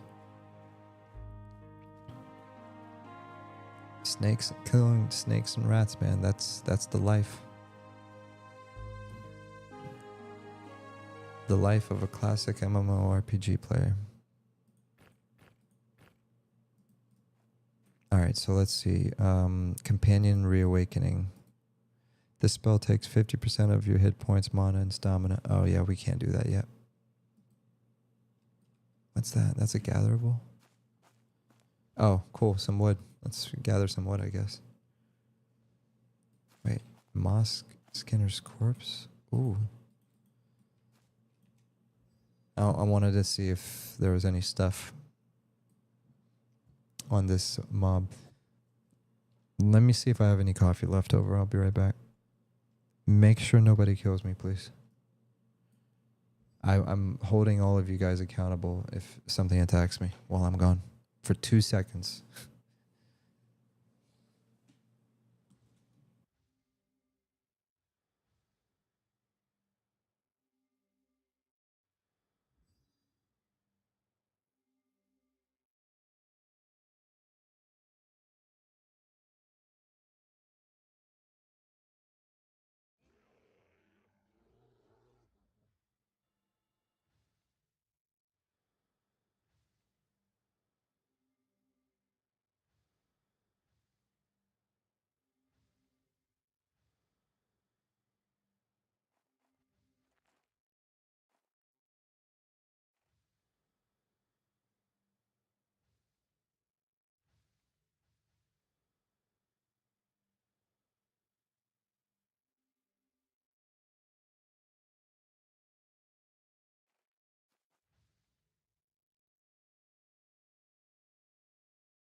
All right, great job, folks.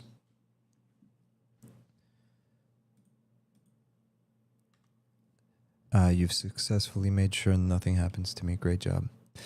So let's see. He has some hemp. Sure, we'll take that.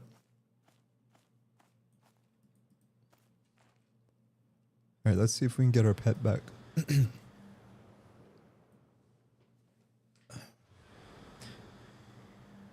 I'm slightly disappointed my coffee is cold.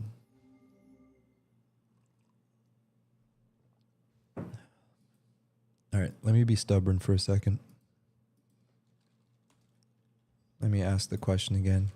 Hey guys, is there a way to rename your pet? Like /pet rename? Grass serpent.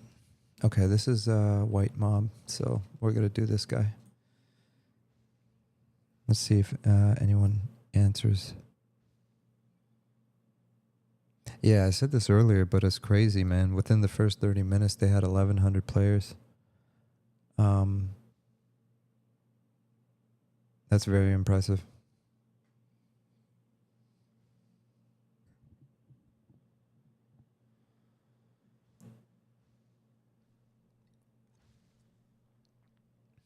They need some more like forest ambience. Like, obviously, I'm sure that they'll have that in the future, but like you notice, it's very quiet.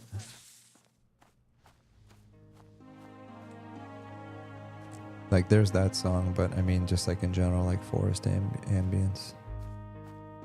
Like birds chirping, crickets cricketing.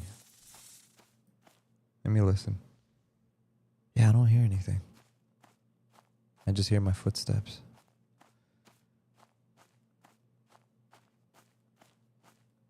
Again, it's kind of hard to say stuff like that and be like, I recommend this, because an early access alpha, sorry, I called it early access. An alpha game like this is like, yeah, that's on our to-do list. It's on our bucket list. So, it's kind of hard to say. It's like, I think the obvious answer is yes, they're going to do that, but it's just not in yet. I'm going to save my mana. And Kel, by the way, while you're I'm sure you'll find your paladin. But what I was going to say, like, while you can't find your paladin trainer yet, I had a similar experience where I couldn't find my guild master, my trainer. And I did the same thing. I'm like, you know what? I'm just going to go start killing mobs. And it's funny because like everything kind of fell into place. I ended up collecting some loot, getting some money. And by the time I did find my guild master, I had money for like additional spells and all this other stuff. So, you know, with these MMOs, you really just kind of go with the flow. That's the difference between an MMO like this and something like a mainstream one. A mainstream one is very linear, and you pretty much have to follow a set path. And with this, you kind of just gotta try different things and see what sticks. And yeah, there's really no right or wrong way of doing it. You just do what you think makes sense, and it will come together in time.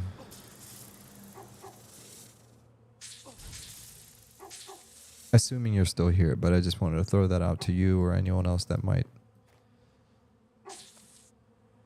Like, don't get caught up about following a specific path. Obviously, there's going to be hints and things are going to pull you in a different direction, but focus more on just being a part of the world, and the world will reward you for it.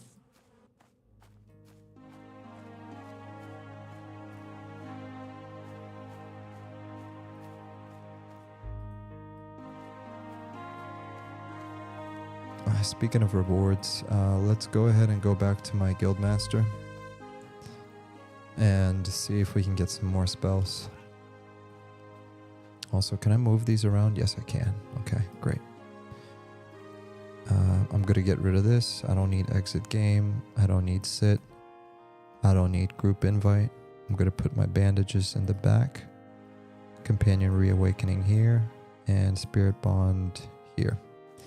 I mean, I technically don't need spirit bond here.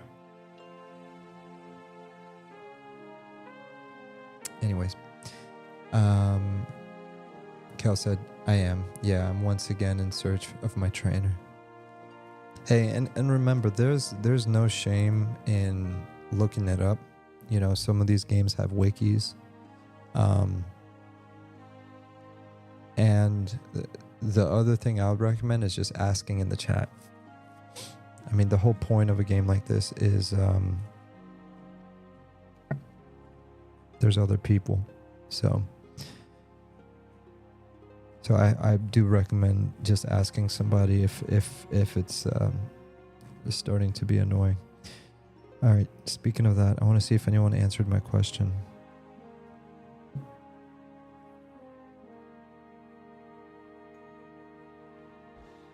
Oh my gosh, I should have been paying attention. Now I got to scroll all the way up. I give up. Oh my gosh, look. Monsters and Memories design doc. We found it, boys. We found it.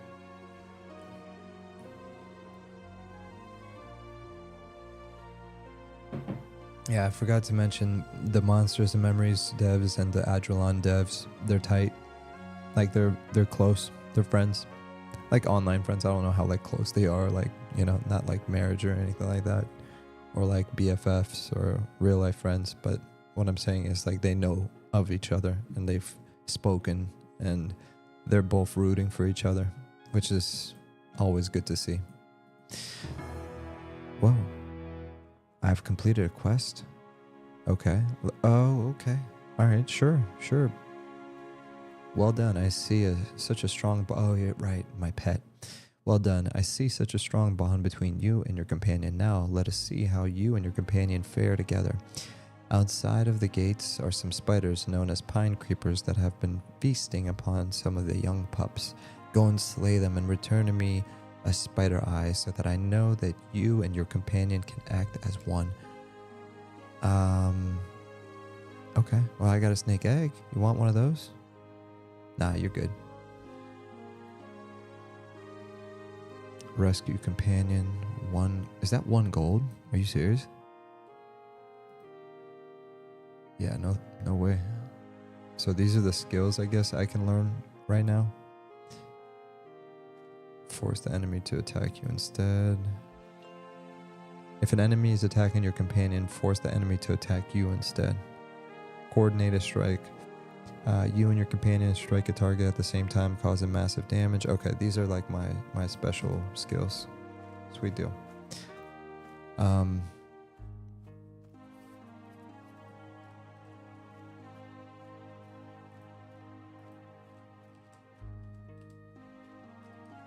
What the heck is going on? Sorry, I'm trying to type something.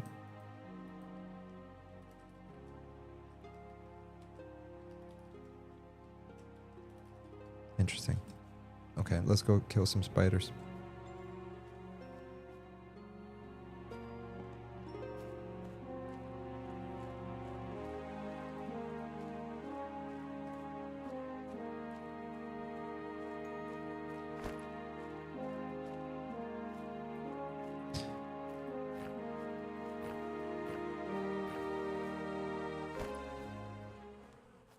Ooh, beehive.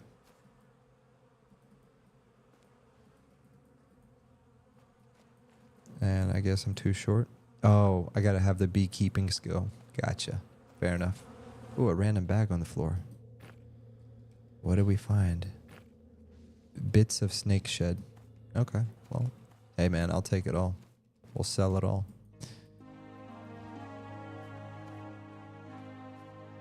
Alright, let's go find some of these spiders. When you do find your paladin trainer though, let me know so we can celebrate with you.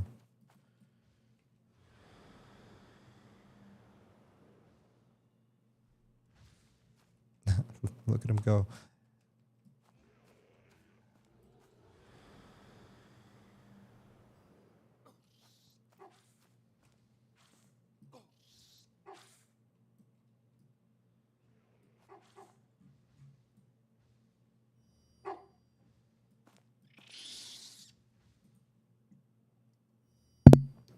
All right, we got it, boys. Let's head back and get our reward.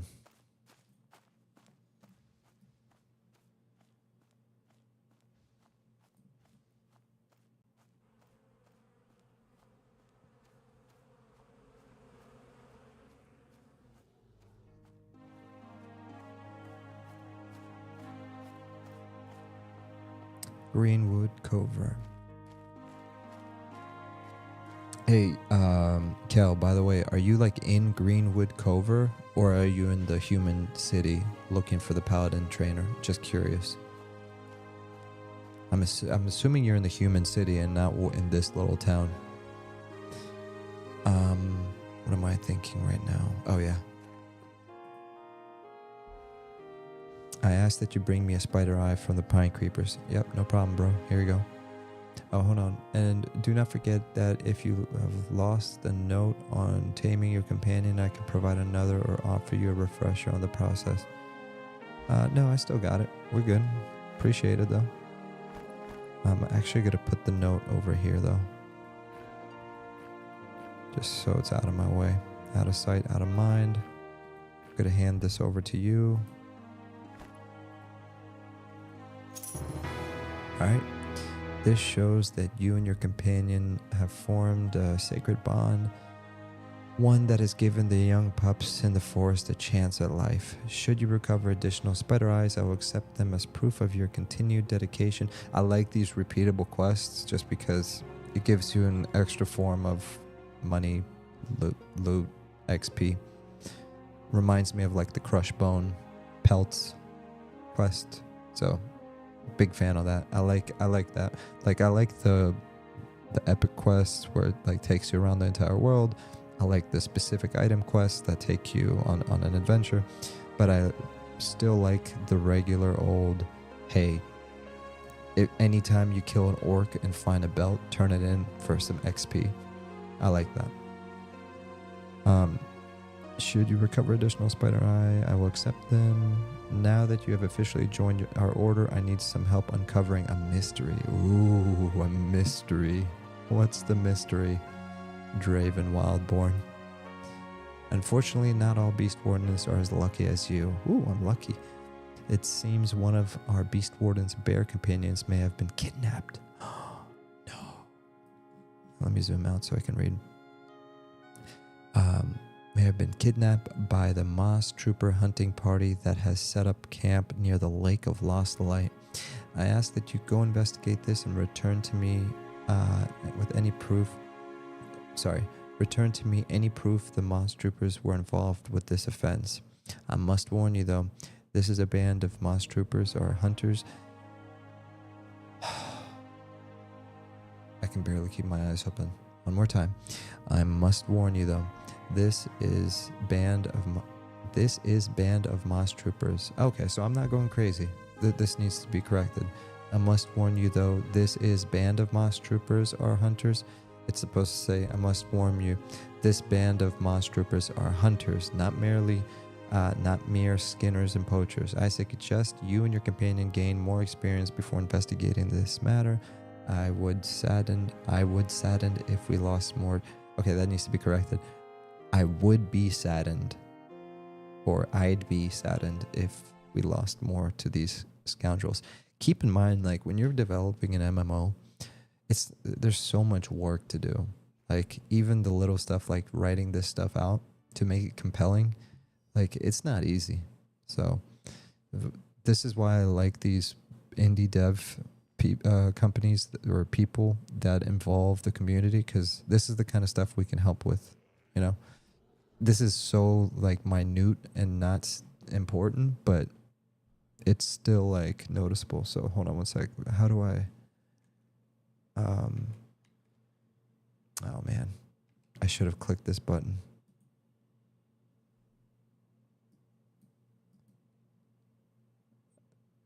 Yeah.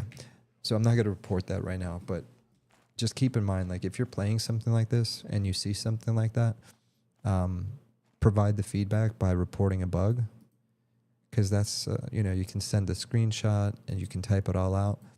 You're helping them create the game that you want to play by calling things out like that in an organized and structured fashion. It's kind of like if somebody's hair is messed up, you have pretty much three options. A, don't say anything and mind your own business. B, politely let them know, hey, just want to give you a heads up. Looks like you got something there. I just want to let you know because, want to help out. And then option 3 is, yo, your hair looks ratchet, man. You look like a clown, right? Option 3 is stupid. And it makes you the fool. It might be funny in your head, but it just makes you look like a fool. I think the vast majority of people aren't like that. Like they would be the type of person to either mind their own business. But I would say it's okay to call these things out if you do it in a constructive way. So even though I didn't report the bug just now, I encourage anyone playing to do that because it really helps. It helps them, right? I would want somebody to help me if I was developing a game by giving me constructive feedback. It's not even constructive criticism. I was going to say criticism. It's literal feedback. Like if there's a typo, call it out. With the proper tools, of course. Yo, I just can't stop talking. Like for a person that is like half asleep, like I will not shut up. I'm just like yapping and yapping and yapping. And I'm saying absolutely nothing. Like, what the heck am I talking about? Like I could have said that in a single sentence. Oh, that sentence wasn't correct. Let me report a bug. Actually, never mind. Y'all should definitely report bugs though. Instead, I just want a 3-hour monologue about how don't bully people or something like that. Like shut the hell up, dude. Oh my gosh. All right, I'm gonna let the pet do his work. Let's see if he can solo this guy.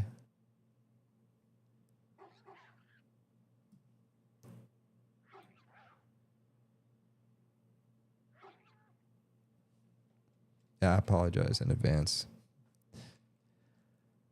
I'm tired. I promise tomorrow, as soon as I can log on, I'm gonna give this game a shot the way it deserves to be played, and not with my sleepy ass, been awake since 7 in the morning, 2 a.m. type of what? Oh, thanks for attacking, I guess. Anyways, I can't do that right now. Said seeing this game and movement, its lighting looks fantastic, much better visually than I expected.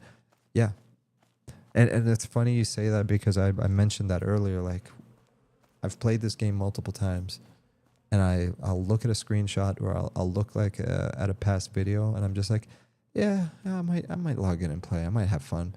It's not until you actually get in the game and start moving around and controlling your character where it's like, and you think to yourself, man, this is beautiful. This is great. This is wonderful. The lighting's good. The textures are good. Like the whole pixel art stuff, like it goes away, out of sight, out of mind. And then you just really start enjoying the world. It's a completely different experience playing this game versus watching somebody else play it. It feels nice to be in this game.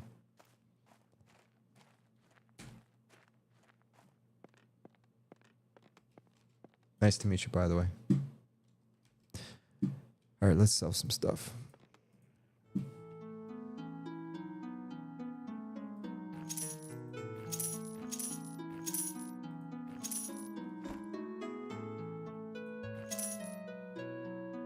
I kind of want to save that, but I'm not going to.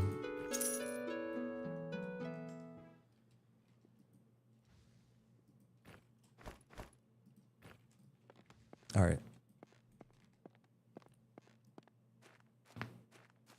Yeah, I was on their Discord recently, and the dev was showing off how they updated something with the lighting, where like you see how these cubes are. It used to illuminate each cube like with the global lighting, and it would kind of like emphasize the separation of the blocks.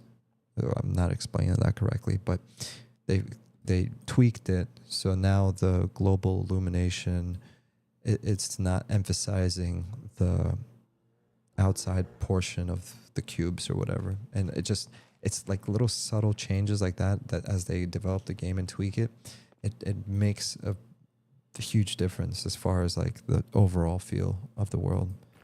I agree. I think the art is absolutely the lighting is really good. All right, boom. So we can literally just kill spiders, collect those eyeballs, and we can probably grind our way to level 3 and then move on to that next quest. Might just do that. Do that. Who that? Ooh, a poacher. Like, too bad I can't loot it. I mean, actually, I want to go see what level they are. I think I saw them over here. Yep. So level 3. Yeah, I don't think I can solo these dudes. Let me see if I can loot some of these corpses.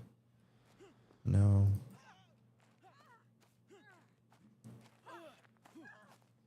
Let's see. Oh, he's white. I think I can take this dude. Famous last words. Pet, back off. Come on, come over here. I don't want to catch any more aggro. All right, there you go. Let's fight.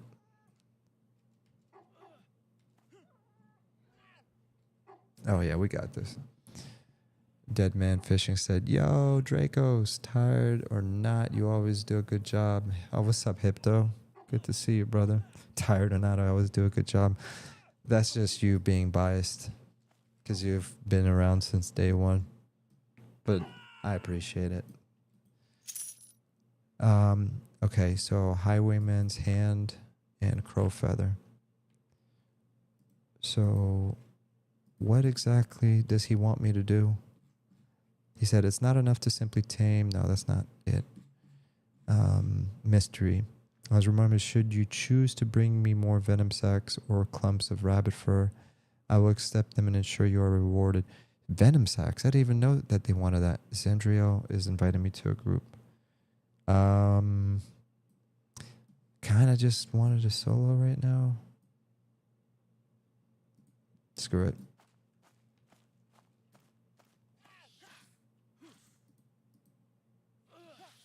Let's join the group. Hey guys. Thanks for the invite. All right, so there you go. And just like that, we're in a group.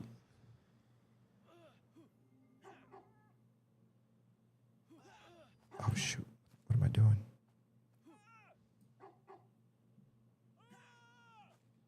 All right, now I gotta pay. So this is my first group, so let me organize this differently. I'm gonna put that there. No, I don't like that. I don't like that either. What about right there? Normally I keep the group stuff over here. Yeah, I'm gonna keep the pet stuff front and center so I can see it. Yeah, that's cool. We are both pretty new to the game, just figuring things out. Very new as well. I did play about a year ago, but doesn't mean I'm not learning. Smiley face. Pet attack. Small light hide. Oh, nice. Okay, so usually I'd say so. Pet attack. I was thinking in my head, I'm like, can I make it a hotkey? And yes, you can. So There you go. You just hold on to it and it makes you a little button and then you can drop it in. So now that I'm in a group, I want to actually pay attention. So I'm going to hit 2. There you go. Pet attack. I wonder if this spell will work. I know it's not supposed to, right? Wait. Okay, yeah, it said immune. Okay, cool.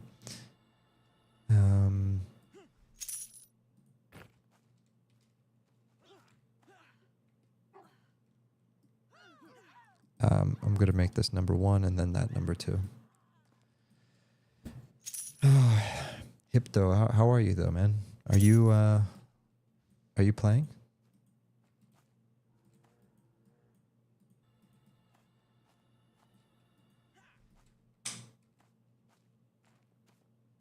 What are you attacking? Oh, there you go.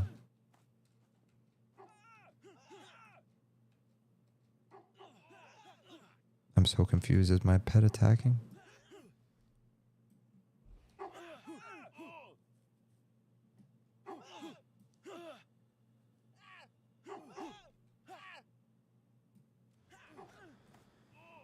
All right, folks. I gotta do this. I'm sorry.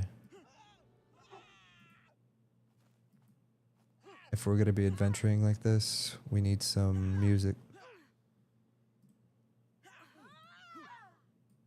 Oh gosh. I'm not helping this group at all, dude.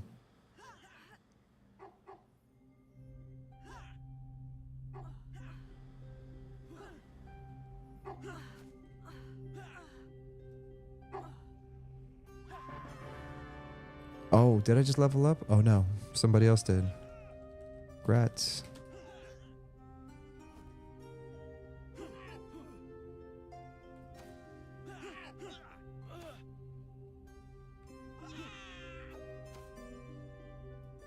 Alright, I'm gonna switch to what I originally had it at.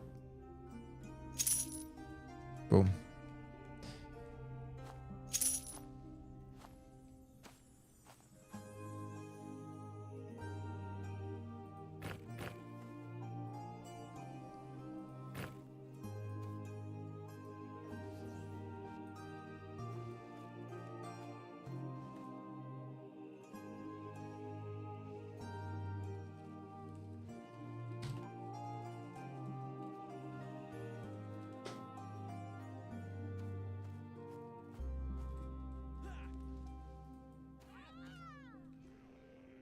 I love this song. Bum, bum, bum, bum, bum, bum, bum, bum, bum.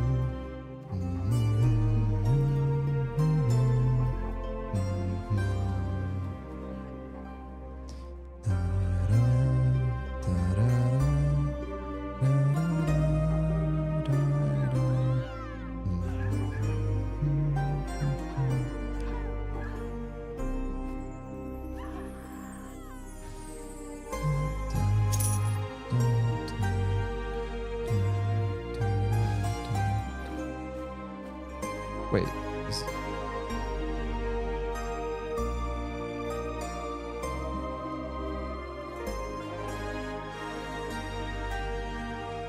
Sorry, that's probably kind of loud. Alright, I told him I'd be right back, so I'll be right back. Quick bio. TMI.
All right, I'm back.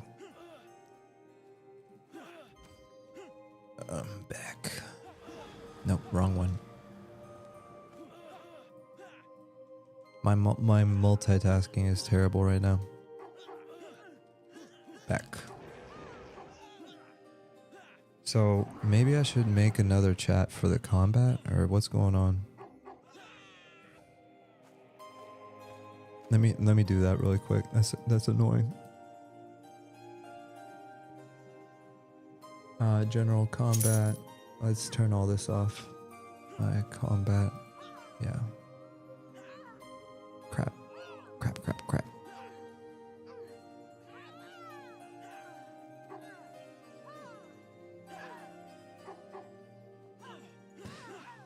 All right, let me read this. So dead man fishing, aka Hypto, said, trying to get my kids in bed and then I'll hop on. I'm sure you guys will be asleep by then, by the time I'm able to play.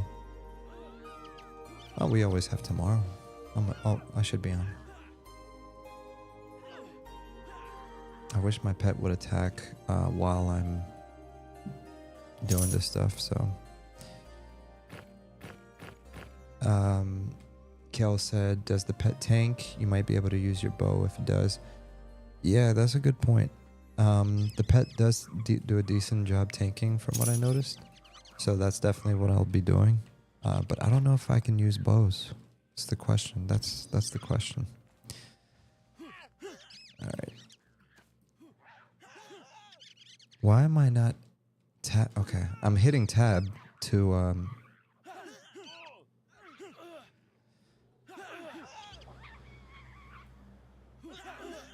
Dang, we got a full group. Not a full group, we got a big group. Why is it not attacking? I keep hitting tab and it's not selecting the closest mob.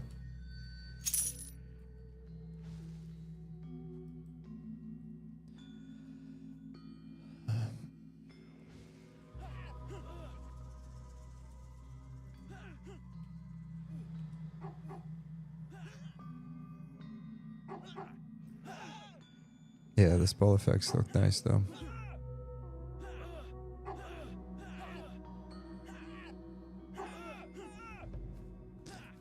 I feel like I keep losing the like I had the mob targeted and then the target changed. Let me put this somewhere where I can see it.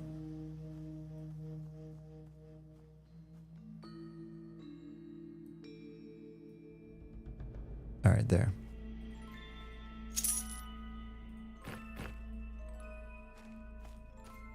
Can I loot this box? The reason I ask is because I think the quest said find some evidence that they stole a pet. We're 51% of the way to the next level, so that's cool. And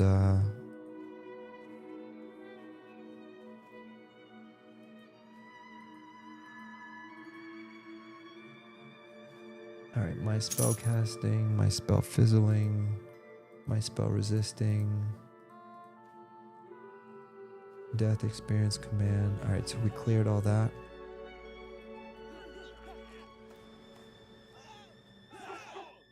Okay, that's much better. Yeah, I moved the target thing here so I can actually see it.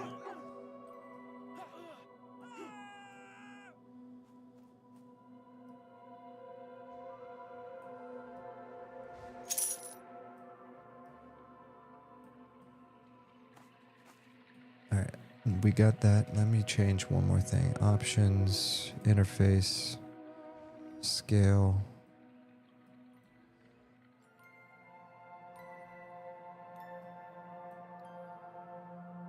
Alright, let's do that.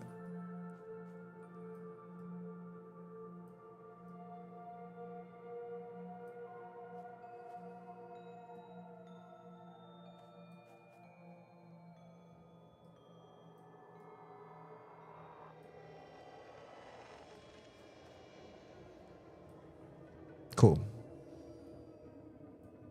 There you go, made it a little smaller. Alright, since nobody's looting these corpses, I'm gonna help myself.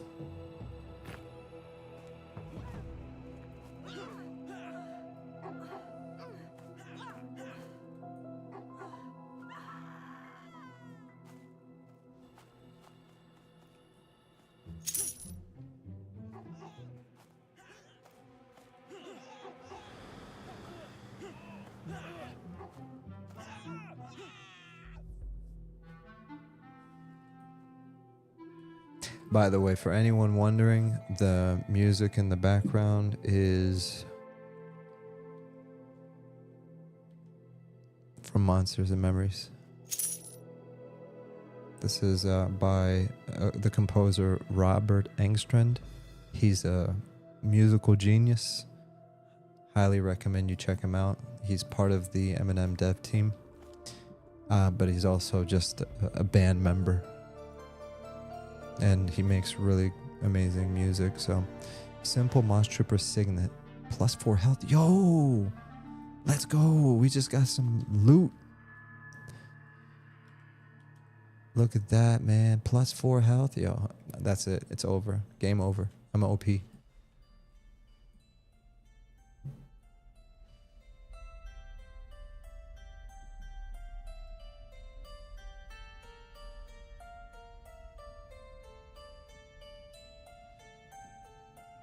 Hey, Dan.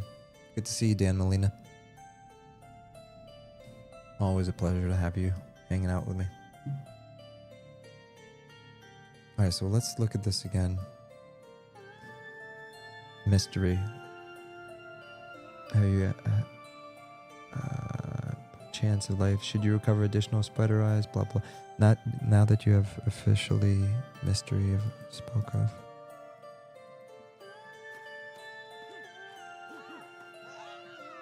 I feel like I should have found something for this quest by now, but I haven't found anything.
Yeah, I don't see anything here.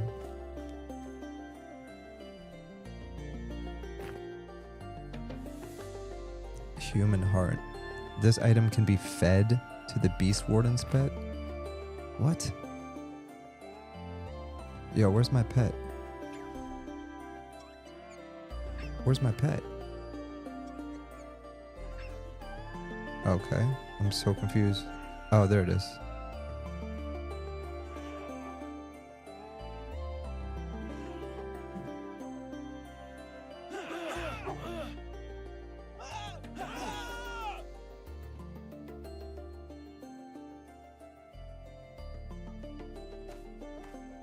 All right, let's see what happens when I do that. So I got a pet heart.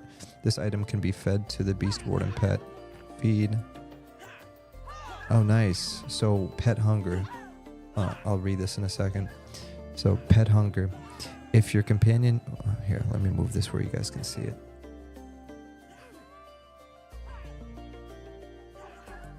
All right, so pet hunger. If your companion is well fed, they will have a chance to do an additional melee attack. Fullness over 75% will add a small chance to do an additional melee hit.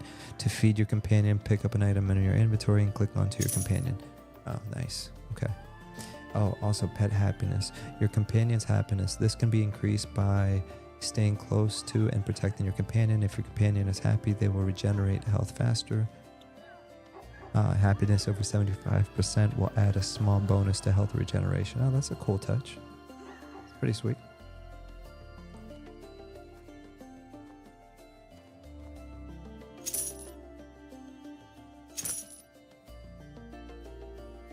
I'm just looting everything.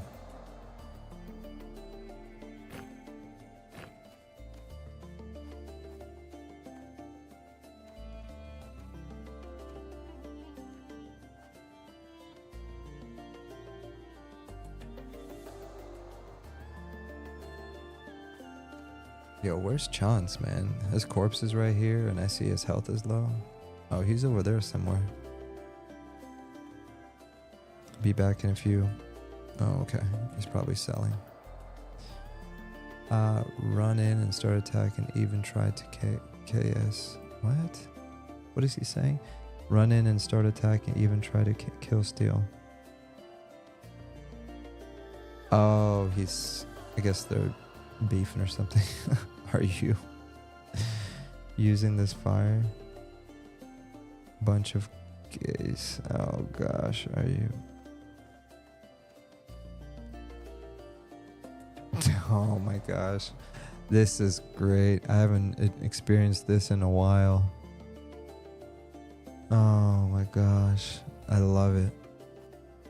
So this is one thing I like about niche games. Like, I'm going to use Everquest as an example.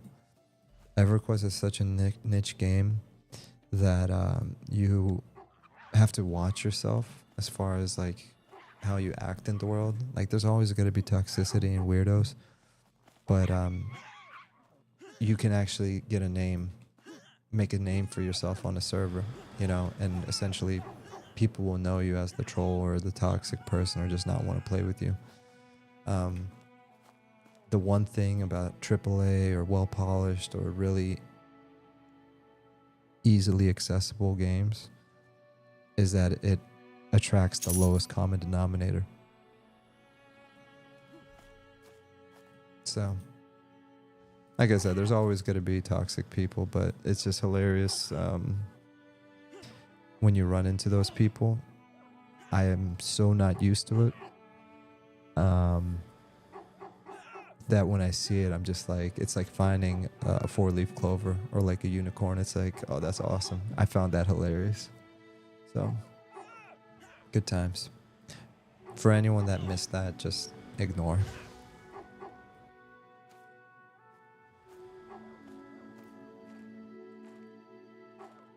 Are you hitting him or what?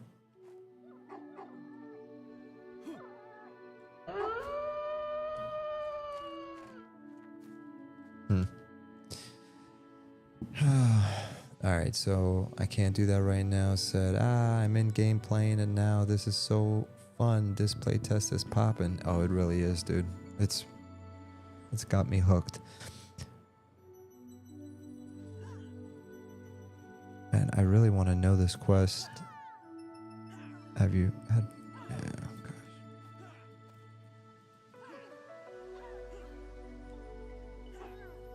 Unfortunately, not all Beastmasters are as lucky as you. It seems one of the Beastwarden bear companions may have been kidnapped by a moss trooper hunting party that has been set up near the Lake of Lost Light. I ask that you go investigate this and return to me. Okay. So, unfortunately, not all beasts set up camp near Lake of Lost Light. Sorry, I'm just paraphrasing this. I ask that you go investigate this and return to me with any proof the moss troopers were involved with the offense.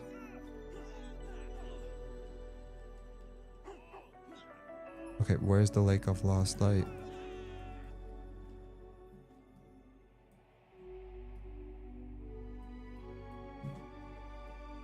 I think it's probably over here or something like that. This is more of a lake, right?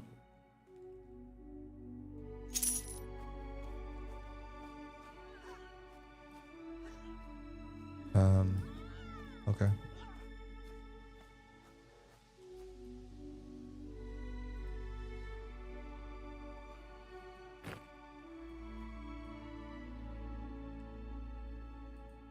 I'm assuming I can't take more than one, right?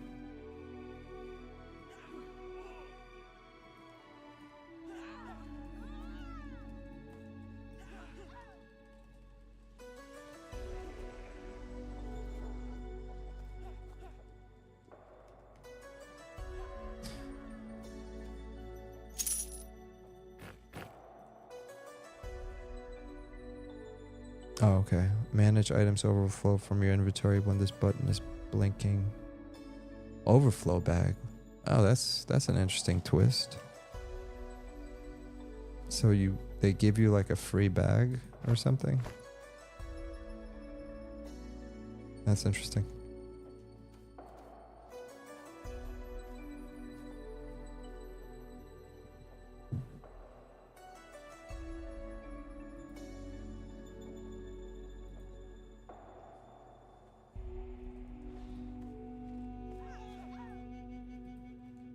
Oh, okay, so I see what the problem is. So there is something wrong with my tab targeting. It's not selecting the closest mob.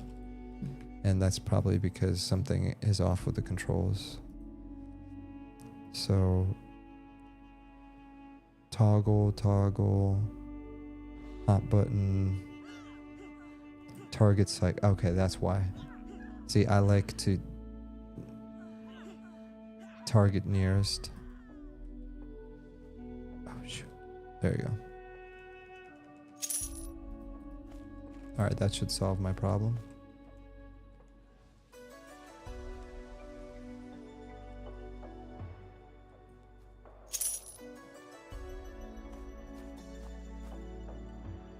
Oh wait, no, that screwed it up even more. Hold on.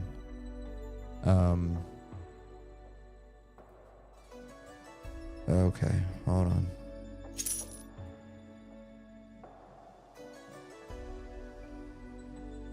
Target cycle, targets nearest. Let's change this to shift tab. Okay.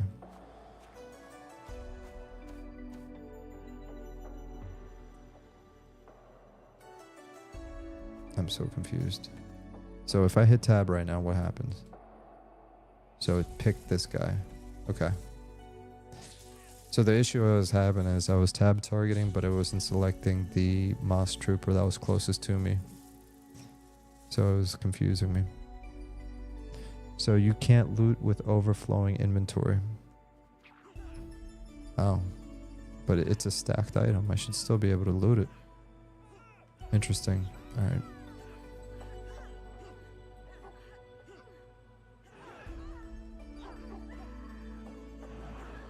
Yeah, I just fixed the problem. So I changed the target wandering near cave. Alright, probably nothing I say at almost 3 in the morning makes sense. Oh, shoot, it's 3:13. Holy moly. Anyways, like I was saying, the tab target was anyways, think. When I hit tab, I expect it to select the mob that's closest to me, hence for me tab targeting. Apparently that by default tab is cycle all of your mobs, and target nearest is shift tab. So what I just did is I changed it the other way around. If I do shift tab, it cycles different mobs, and then if I just hit tab, it clicks the closest one. There. What the heck is this? Why is he walking like that? Is he like hurt? Are you okay, bro? Is that a mob? Oh, that's like a human or a mob. Hail Kachak. I'm so confused. Who is this? No, that's a player. Low key, that's probably one of the devs. 100%.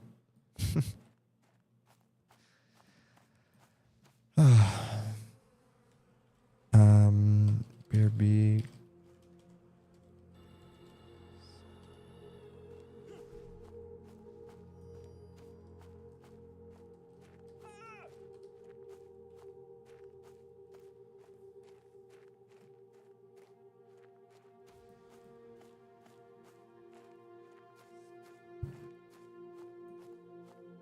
All right, we're gonna sell really quick and then we're gonna head back. Oh no! Hold on. Are they about to die?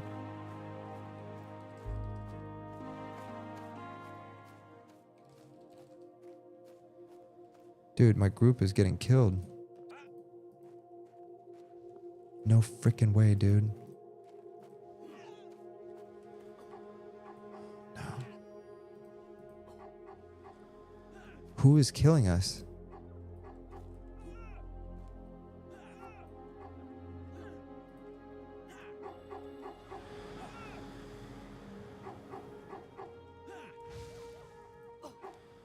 Yo, chill, chill, chill, chill. He's red. Well, that's what I get for trying to help out.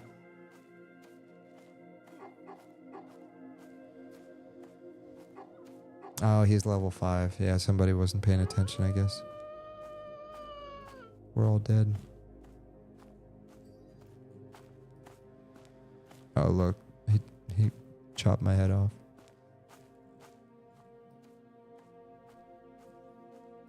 See ya.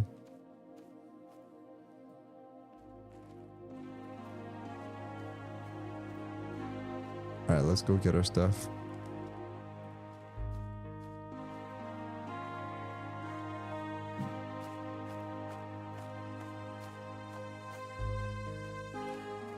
Well, at least I did the right thing, right? Yo, Kid Jack, man. This guy's sketch. He's just walking super slow.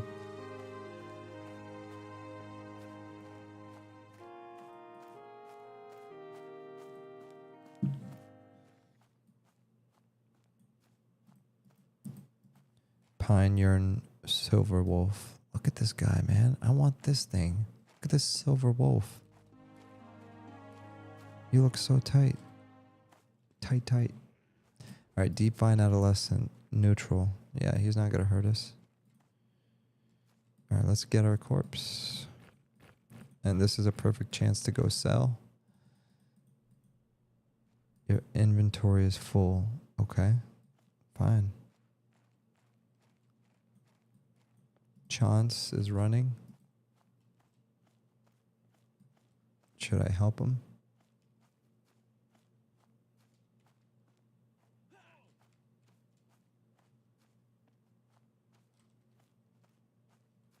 Okay, whatever. All right, let's go sell. One thing at a time. Why am I wobbling like that? Look at me wobble. Wobble, wobble, wobble.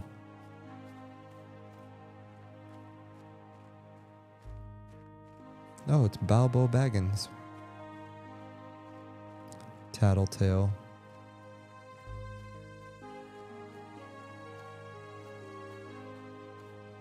Yo, seriously, why am I wobbling like that?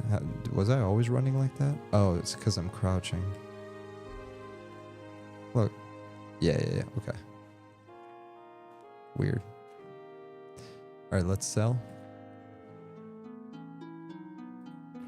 1 silver. 3 copper. 2 silver. Nice. 6 copper. 5. Yeah, all that's trash. Clover, no drop. Light hide. Highway hand. Crow. Cotton. Pine yard bow is staff. So, decaying molar.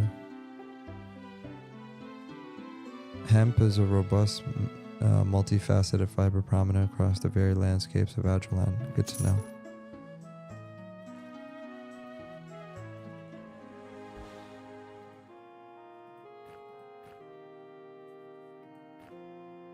I have no use for this. You lie. Oh, eviscerated eyeball. That's because it's not what the eye that he wanted. Alright, I'm just gonna sell everything. Thicket clover. I have no idea what this is for. Greenwood companions. Alright, let's buy some spells. Spirit bond. Companions reawakening. Mend companion. What does this do? Heal your companion. Yeah, we need that. Punish animal. We have that. Sense animals. Sense animals around you. Maybe later. Infuse companion. That's a level 4 spell. So for now, we're just going to get Mend companion. Boom. Punish Animal we have. Spirit Bomb we have. Infused Companion, we can't have it yet.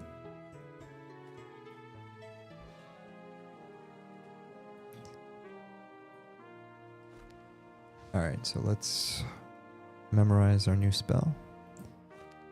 Because that's got to be helpful, especially when we're soloing. So we can heal our pet.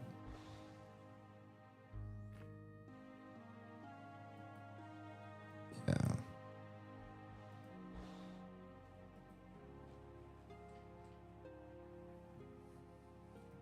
Alright, let's do it. So we are up to 4 gold. Nice. We're making some progress. Since we have 4 gold now, let's see if we can buy a weapon or something. Pine to parchment. Where would be a good place to buy some weapons? Let's look in here.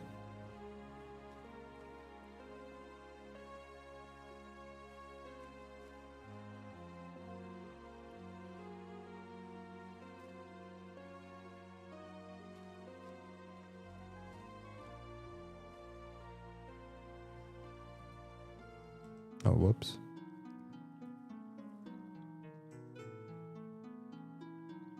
Splintered Crook. 6 damage. 2.8. One hand blunt. Warrior, Paladin, Ranger, Monk, Cleric, Druid. Yo, the Beastwarden is not getting any love. Here we go. 6 damage. 3.4. 7 damage. So it's a little faster, but less damage. No thanks. Soiled cloth gloves. Simple skinning knife. Ruined cloth tunic. Am I still wearing... Oh, okay, I thought I was wearing no shirt. Like, dude, you gotta get something. Alright, now let's see if there's a merchant that sells strictly weapons. Okay, so nothing here. Ranger trainer. I'm gonna do some quick exploration, folks. We're on a mission to find a weapons dealer. Game warden.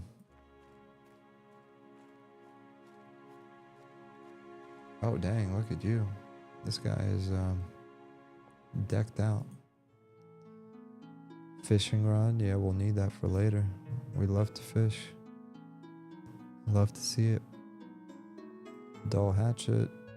Dull short sword. So I really can't use this, huh? Druid bard, nope. Oh, Lightfoot club. Yo, there you go. Look at this. 8 damage, 3.2. That's an upgrade, folks.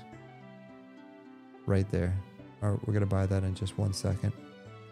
Let me just see what else they got. Dirty pointed slippers. Don't care. Bundled sticks. Yeah, let's buy that. Hold on. Dull two-handed sword. Splintered crook. Rusty shield. Paladin, no. Okay, alright, let's upgrade our weapon.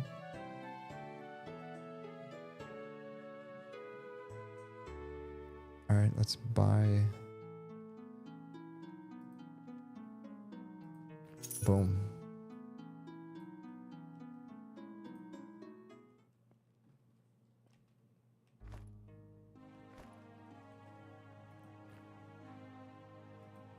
Nice. Look at us. No drop. Soulbound. So we gotta destroy it. Alright. Cool. Oh, look at me, guys. I have a club. And it's floating in the air. You can't really see it. Here. Now you can see it. It looks like I got a... What do you call it? Like a T-bone steak or something. Let me look in here too. I want to see if this guy sells any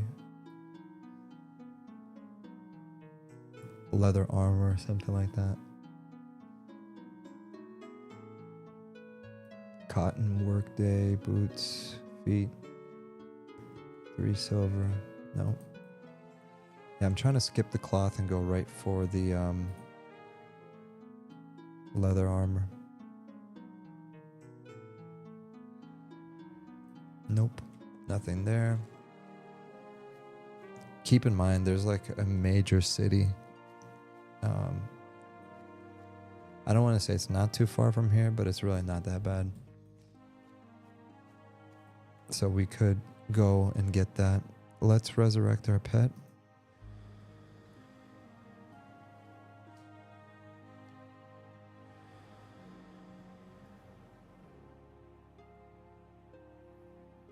Dun dun dun dun. Alright, our pet is not happy right now. How is my pet level 3 and I'm still level 2? That's a sad state of affairs.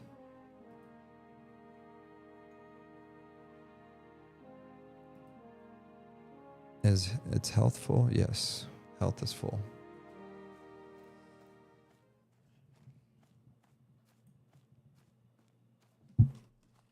Sorry folks, I took so long.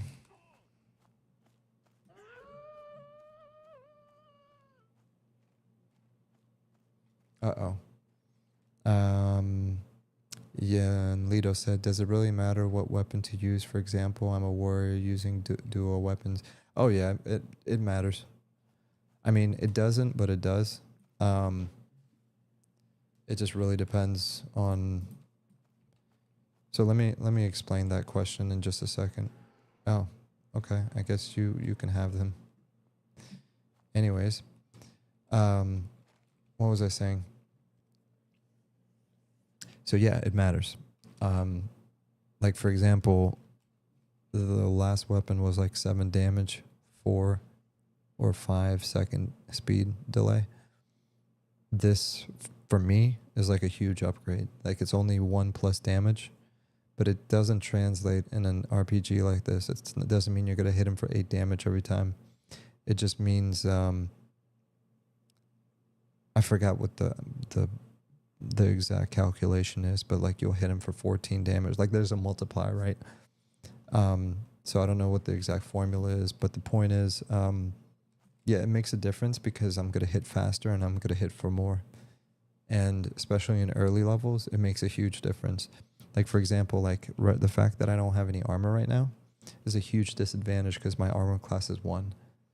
If, let's say I got the cheapest armor possible and I got my armor class to 10, it would affect how many times like the damage that I would receive and whether even if they could hit me.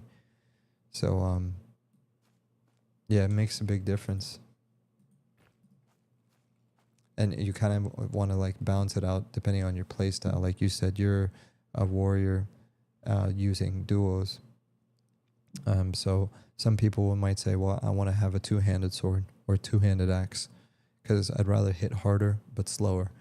Other people like myself, I like dual weapons. I like smaller damage but faster, so more damage per second, DPS. I can't do that right now. Said at present, are you more excited for Adrullan or M&M? Personal preference, M&M. It's just my personal preference. I've really just gotten immersed into that world, so it's kind of my thing. But it's one of those things where if I have the time, I'll just do both, you know. And like here's the thing, I'm not a gamer per se, you know, so I kind of just it's whatever is I said this earlier, like escapism. What's something I can spend my time on that doesn't feel like I'm wasting my life away, but is helping me just feel like I'm accomplishing something and going on an adventure. So this by all means is doing that for me, right? But the world that I'm invested into more, I think, is a better way of answering your question. Which world am I more invested in? And I'd say it's the world of Ether and Monsters and Memories. That being said, in the moment, as I'm playing this, obviously, I'm very invested in this world. I'm curious to know what's around every tree corner. I want to go explore the cities and stuff like that. So, yeah. Yanlito said, yes, I agree. Like, duo more is faster, but I asked because I was worried that it was not good because I'm a warrior, but I see it works. No, I mean, by all means, like, the beauty of an RPG like this, and especially a game like Adrullan, is don't worry too much about what other people might think is good. Like, don't worry about min-maxing. Kind of just go with the flow, experiment, try different things. I guarantee you can put 2 warriors side by side. And out of those 2 warriors, you would have one guy that used two-handed weapons and one that dual wields like 2 swords or 2 daggers. And each one will have their own benefits. Like, for example, you might do more damage with the 2-handed weapon, like big damage. Like, you hit him once and then you like proc a critical and it does major damage. That's awesome. But the benefit of having the dual wield is because you have 2 swords, you're attacking more frequently, and you might proc some kind of interrupt. So if you're fighting like a caster, you might interrupt the spell that they're casting. You see what I'm saying? And it's also about situational awareness. Like, if you're in a group, what's more important? If you're a tank, like a warrior, probably keeping the aggro on yourself, right? What's the best way to do that? To do more damage more quickly. What's the fastest way of doing more damage more quickly? Dual wielding, right? Again, your results may vary, but yeah, play. And also, here's the biggest suggestion. Play the way that makes you feel, play what feels right.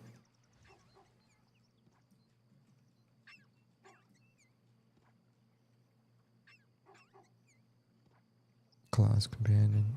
Yeah, I'm definitely, I feel like I'm doing more consistent damage, for sure.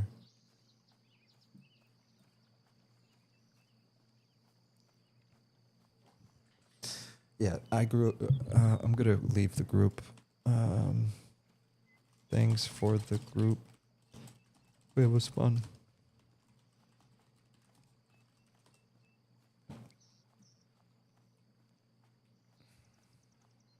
Yeah, I don't really want to be in a group right now. I kind of just want to explore for the remainder of time that I'm going to be on, which is probably not going to be too much longer.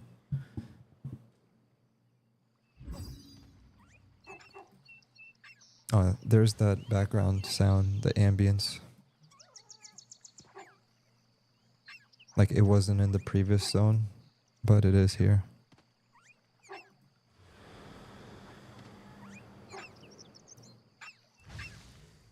I'm actually glad we came here. It's a nice change of scenery.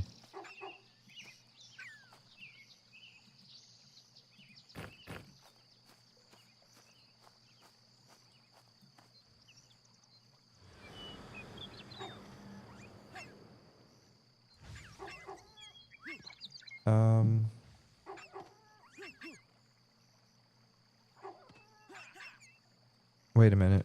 Isn't that my group right there? I didn't even realize these guys were here. So all that talk I said about leaving the group, and I just realized my group is right here. Dude, I'm tripping hard.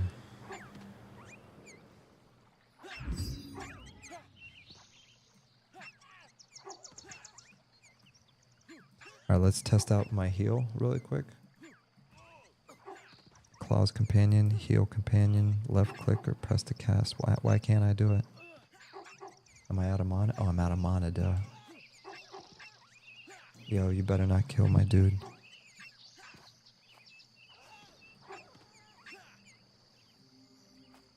Oh, he's level 4. What am I doing? I'm about to lose my companion. No, I'm not. No, I'm not. No, I'm not, because I'm too good. Look at your boy go. Claws is clawing his way to the top. Tippity top. Look at the lighting. Y'all see this? Y'all see how the sun is setting?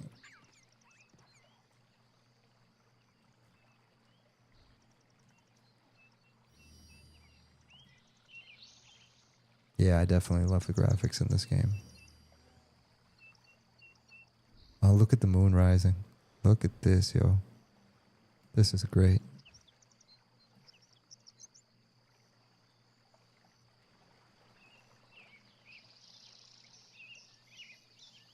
Good vibes. Great vibes. This is great.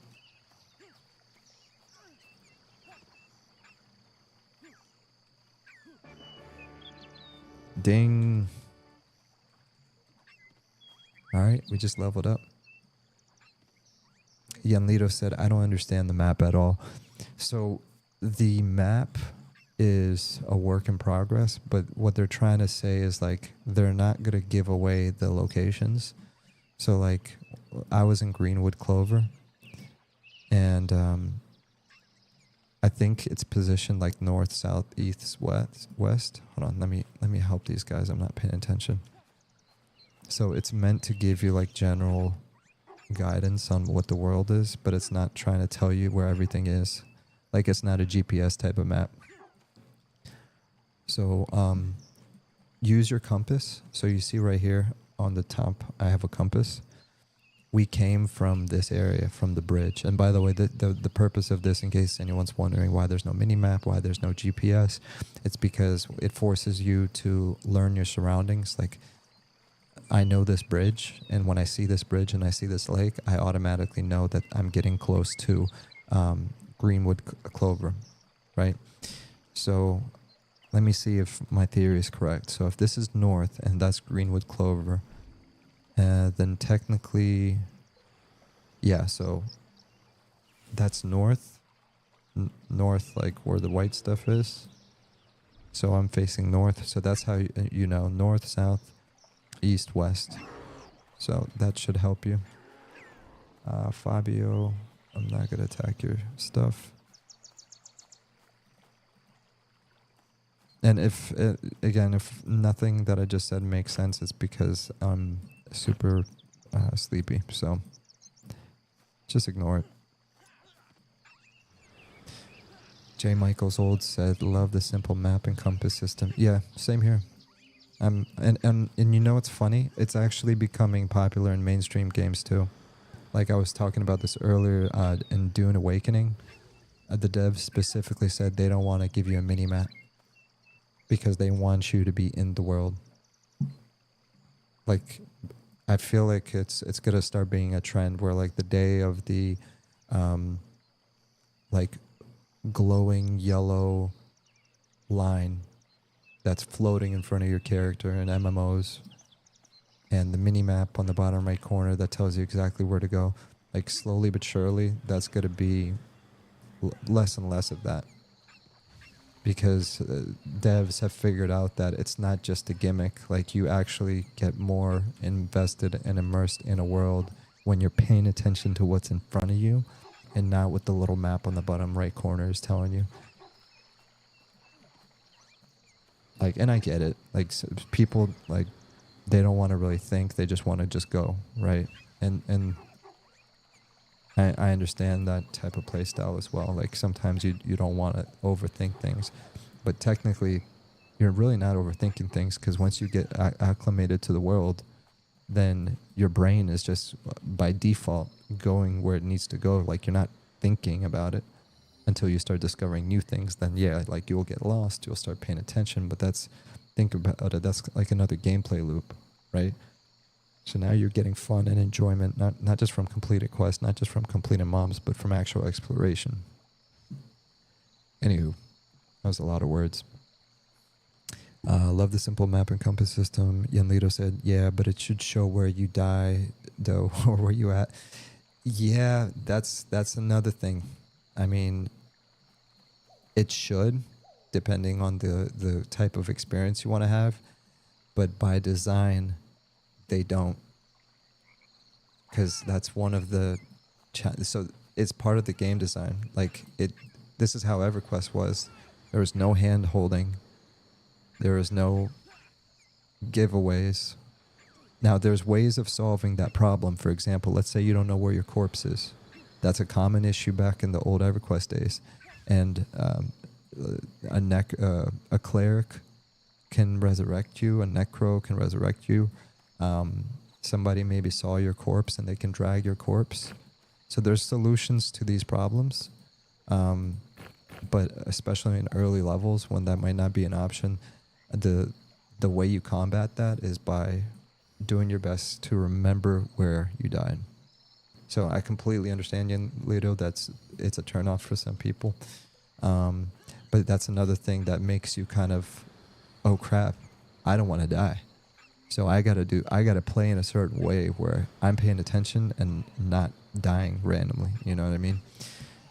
J. Michael Old said, you can probably summon or use spells to find your corpse. There are more immersive ways to do that. Having to use friends to help can be very rewarding. But bingo, exactly what I just said. I can't do that right now. I like that they don't personally. No, personally, the reason I played this specific game is because of stuff like that. The lack of the map, the lack of hand holding, the lack of a GPS. I want to be, especially with graphic style like this is not like my first choice for graphics. So anything that keeps me in looking at where I'm going and at my surroundings, the more of that, the better, you know. Because somebody might ask, it's like, well, I've been asked this before. It's like, yo, how can you play a 25-year-old game like EverQuest? Like, the graphics are trash. It's like, well, let me think if I can explain this properly, being how tired I am.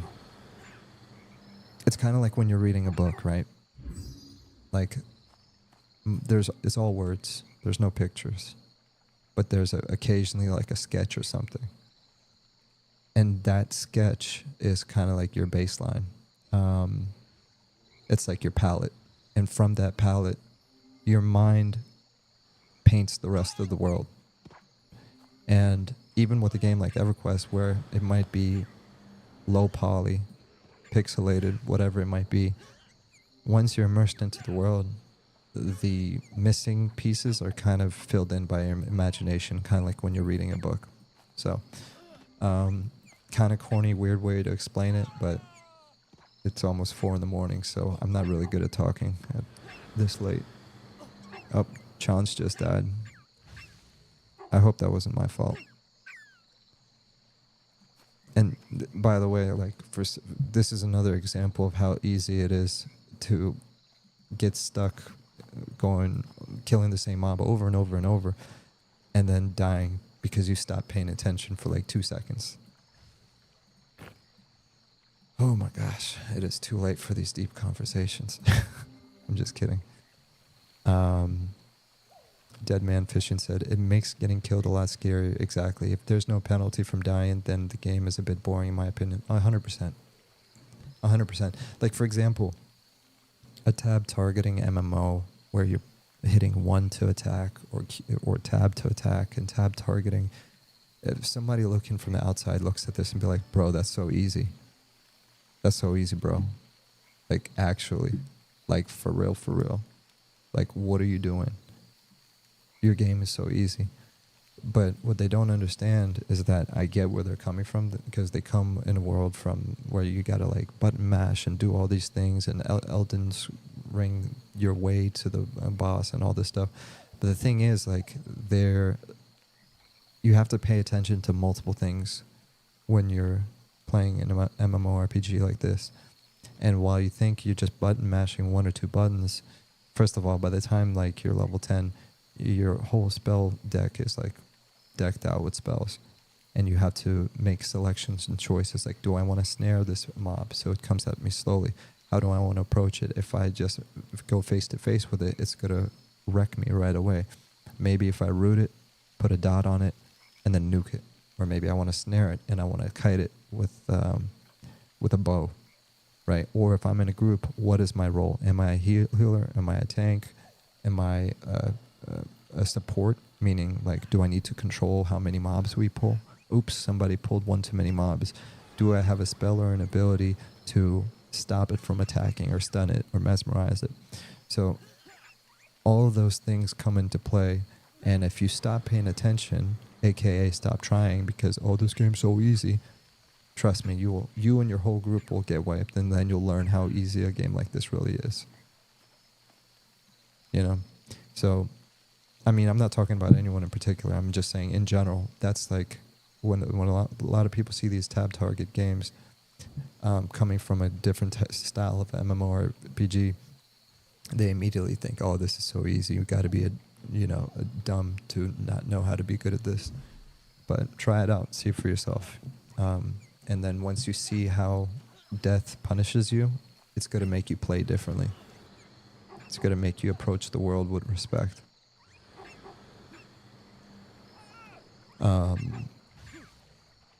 So yeah, that was in response to it makes getting killed a lot scarier. If there's no penalty from dying, then the game is a bit boring, in my opinion. Yeah. J. Michael Olds, I play EQ because many of the mechanics have never or very seldom been reproduced.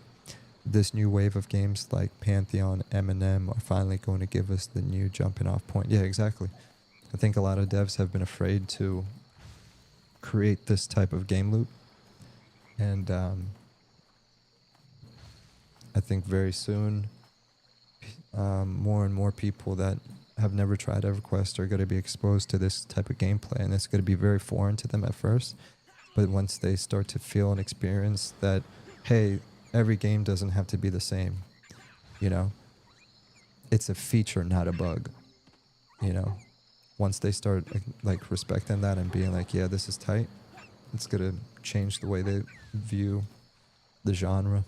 And yeah, I'm telling you guys, I gotta get to bed.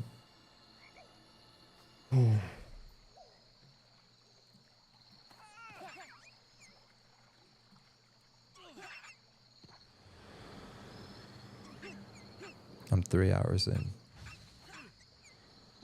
Normally that would be no problem, but boy, am I tired.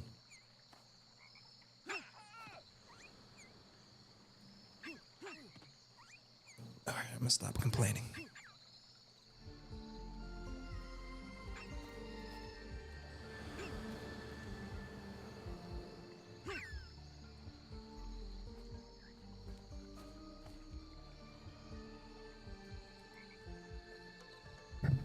J. Michael Old said, the slow-paced nature is essential for a deep chess-like strategy. If things get too wild and frenetic, I don't know if you might say frantic or frenetic, and I'm just too dumb to know what frenetic means. Like, I know what it means in the context of the sentence, but is that even a word? I think it is. Frenetic. I thought you said frantic. Okay, I'm an idiot. Hold on. Now I'm genuinely curious. Frenetic. Oh, it is a word. Frenetic describes something fast-paced and energetic, but also potentially uncontrolled and chaotic. So it's like frantic, only a different word, frenetic. Interesting. I'm genuinely not making fun. I haven't used that word. I'm sure I've used that word before or read it in a book, but frenetic is not a word that I've used recently. So let me go back to reading. Yeah. John Smith said it is a real world. No. I'm sorry. It's late and I'm just being stupid. But when I'm reading something, I'm like my autocorrect was kicked in, and I'm like, my brain automatically thought it was said frantic, but it's frenetic, and that's a word, and I haven't used it in a long time. So anyways, let me reread that. If things get too wild or frenetic, or you start paying attention to chat, the strategy has to be very simple, usually just more DPS, and it is very hard to work together. Yep. Exactly. I added in that part about reading the chat, because that's a great way to get you and the whole crew killed when you're reading chat. Oh boy. Alright, hold it together.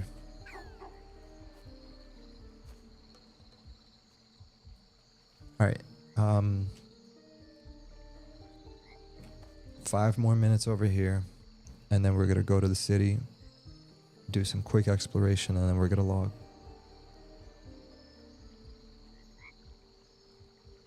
And if I remember correctly, level 4, I get my next spells. It'd be nice if we got to level 4 tonight, but I don't think that's realistic.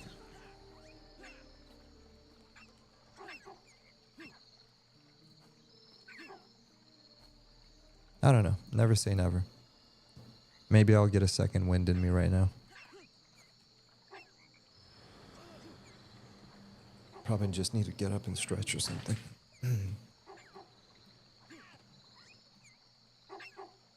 Why am I not attacking?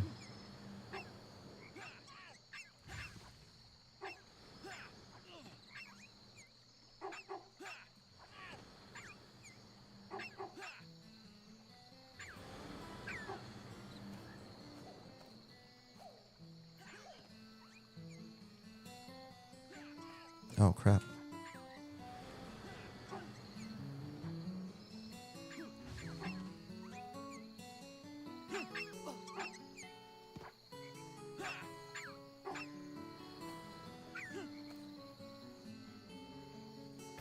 Alright. Yeah, I'm gonna actually loot these because every little bit counts. I can't be acting like a high level, like, oh yeah, this is just vendor trash. It's like, exactly. I need all the vendor trash I can get right now.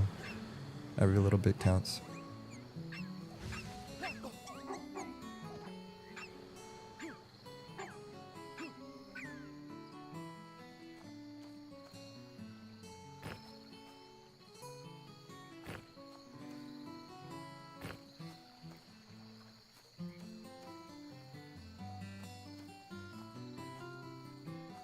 Why can't I loot this one?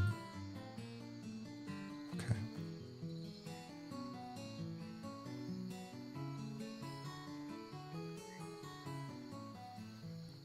Give me 2 seconds. I'm not going anywhere, but I just need to step like 2 feet away.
Alright, I'm back. As a courtesy reminder, that music you're hearing in the background is actually by Robert Engstrand. He's one of the he is the composer for Monsters and Memories, so I'm if I'm gonna play his music, I'm gonna shout out who it is. But it's helping me stay awake right now, so it actually goes really well with Adrullan. I actually have an old school playlist on Spotify that I shared like publicly, and I made it specifically for Everquest. Sometimes I keep the Everquest music on, but oftentimes after a few months of playing, I'll turn off the in-game music and I'll play a fantasy inspired playlist And I think, if I remember correctly, there was like 30 days worth of music or something like that. Something crazy like that. I haven't checked in a while. I'll find out later. Actually, I'm curious now. I haven't checked it in a minute.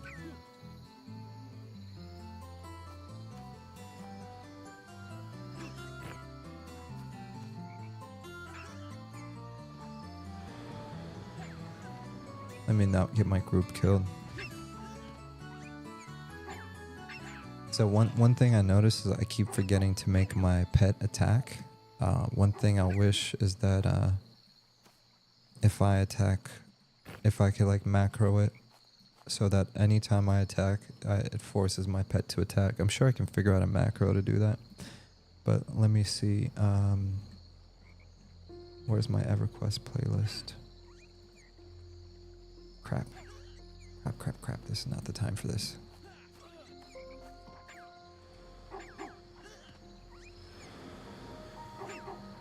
Yeah, he's getting his butt kicked, man. I need to pull aggro. Yo, did you see that rabbit just kick him?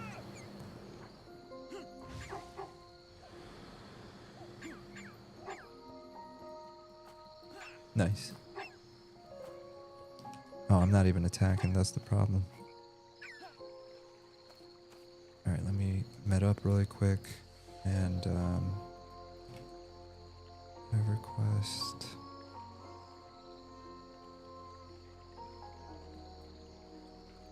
I think I even named my playlist P1999. If I can search for it. P1999 Everquest. Yo, why can't I find my own playlist? Open library.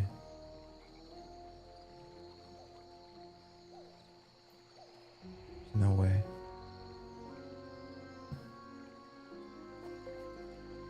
Oh, there it is. Everquest. Yep. Okay, so I have 263 hours worth of music in my playlist. Here, let me see if I can... So this is a playlist I made. 76. Oh, 76 people saved it. Nice. 4,500 songs, 263 hours of music. So it has everything. You can imagine in there. So what I was explaining is that when I play classic EQ, I usually play that and I just hit random and I just go on an adventure. So it has everything from Lord of the Rings to Enya. Like Enya, I was like, oh, that's what you goofy ass dude, why would you listen to Enya? Because Enya came out around the same time as Lord of the Rings. And like some of the songs from Lord of the Rings had Enya in it. And turns out her vibe goes well with fantasy games. So that's why it's like an old album from Enya. I don't have like a collection of Enya. It's just a specific album. When you mix that with all the Lord of the Rings music and all the other fantasy scores from movies, I think there's even an Everquest soundtrack in there. There's other soundtracks from other games. So it's all mixed together, but it's all like fantasy themed. Like some people listen to techno, some people listen to heavy metal or rock or ambience when they play these games. For me, it's like if I play a fantasy game, then I want to play fantasy music just for the immersion and escapism. Like I've mentioned a dozen times there in this stream with me yapping away. It's the escapism, guys. Look at me, I like escapism. Freaking weirdo.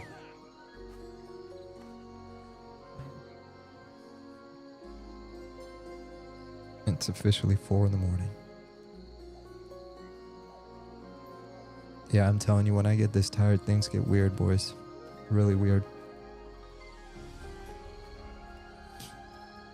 So I apologize to all my regulars that are just like face palming, shaking their head. It's like, oh, Dracos, what's wrong with you, bro? Go to bed.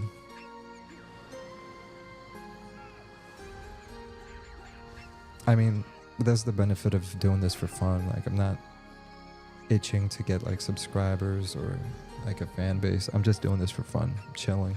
I love the fact that I get to hang out with cool people. So tired or not tired, you get the raw version of me, and it is what it is.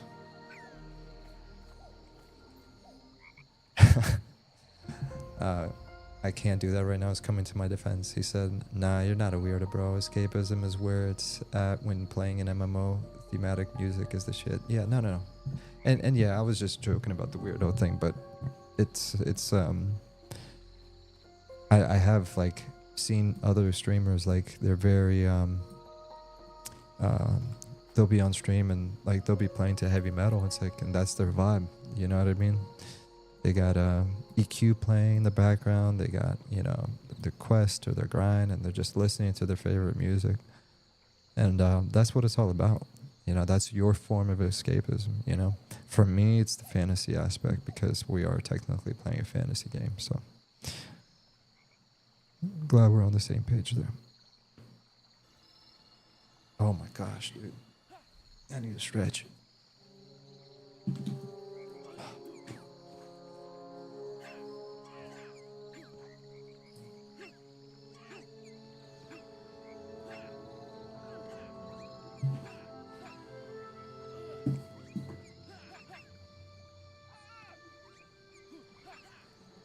That's how, if for anyone wondering, it's like when do you get old?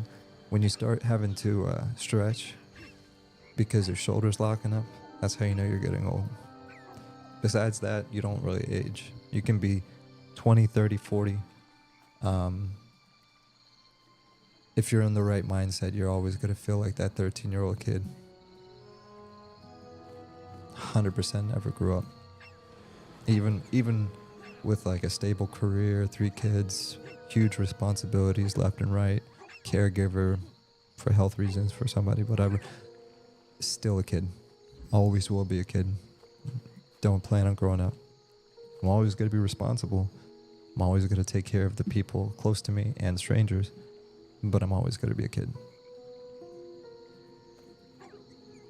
I'll be 87 years old and still cracking jokes like I'm 13.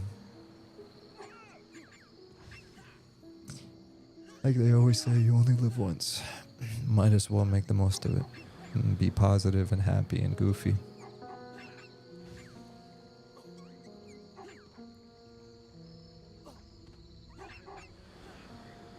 Yeah, so I'm liking this class. So it's a little different than what I expected. So my expectation for a Beastwarden is more of like, I was expecting like a Beastmaster or a Beast Lord from Everquest, where it's like a melee class, so you can have like your dual wielded swords, and you can be like wearing maybe like not plate armor, but like nice leather armor or something like that, not chainmail or something like that.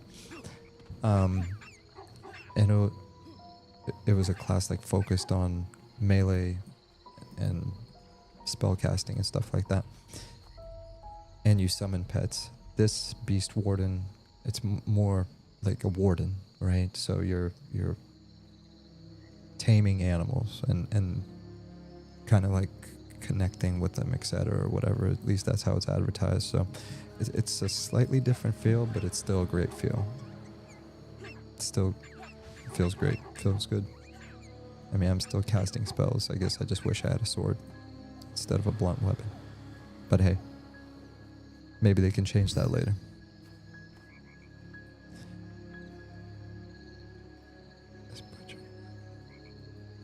I'm also curious to try out the crafting in this game. Maybe I'll have some time to do that tomorrow. Just so I can switch things up a bit.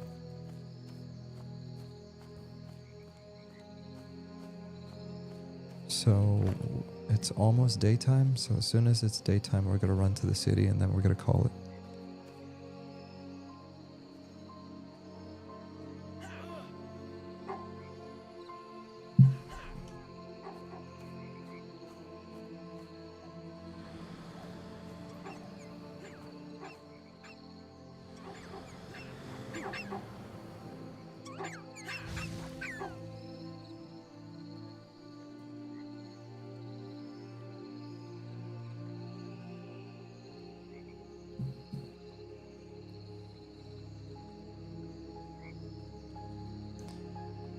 Right, guys, I'm heading into town and then taking a nap. Appreciate the group. Yeah, this was good, man. Got into a nice little organic group. This was a lot of fun. But we're gonna run off into the sunrise. Let me check my options. Graphics. Shadow distance, field of view, shadow distance, weather quality, VSync, corpse view, render scale. What's render scale do? I'm assuming bigger number is better.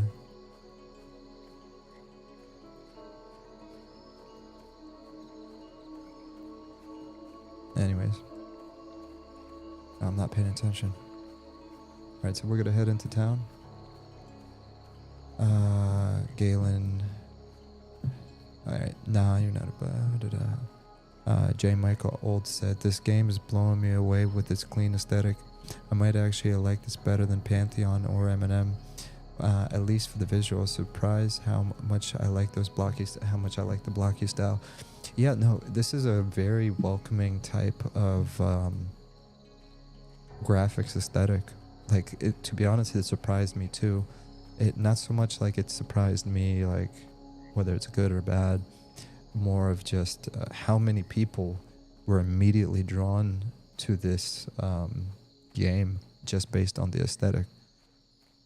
Like, from the outside looking in, you might say, why would you want to play a game like this? But on the contrary, a lot of people like Minecraft. A lot of people like the other Minecraft clones. There's other games in development that have this art style. It's not Minecraft, it's an art style. It's a low poly, whatever it's called, block art style. And it just looks good and feels good. And like I can't even think of the words because my brain's not working, but it's essentially the word I'm looking for is it's very acceptable, or what do you call it?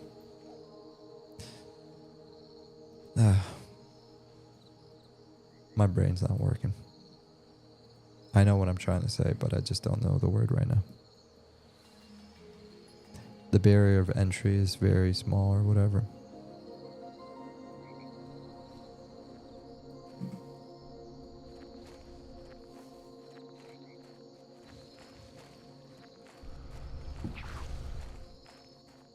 Yeah, exactly. It's an iconic art style, Michael.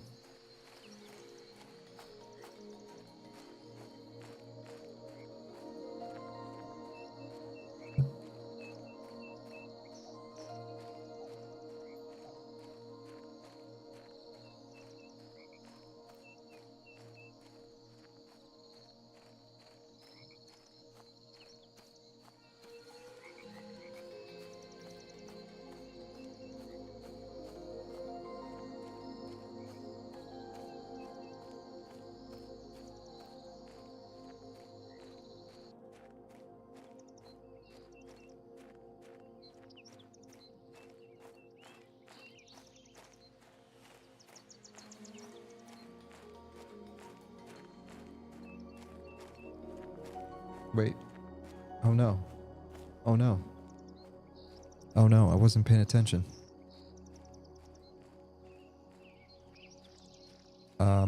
We're just gonna keep running, and is the skeleton... Oh, the skeleton is gonna attack me too.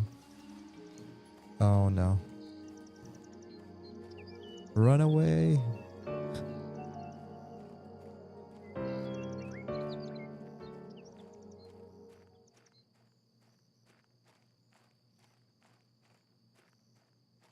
Everything's attacking me. J. Michael Old said, the simple graphics make little things like that bridge hang in memory. Yeah, exactly.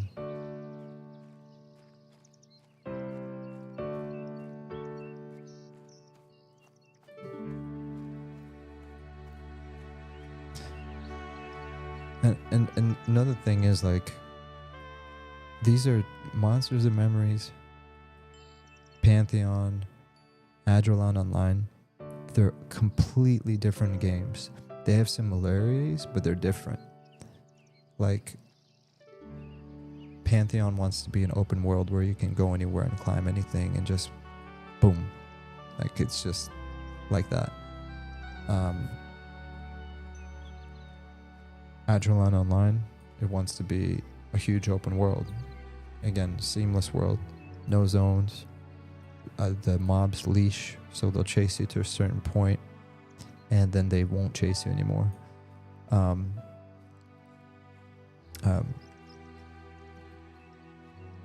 Monsters and Memories, it's a zone-based game by design, because they want to give you that old school Everquest vibe where the mob will chase you till infinity unless you zone out. And here's another point, by the way, and I like that, by the way. I love, having a whole bunch of mobs on me and then having to run to the zone and have to zone out if I want to get away, or else I'm short. Here's another great example right here. Like what you were just talking about, iconic.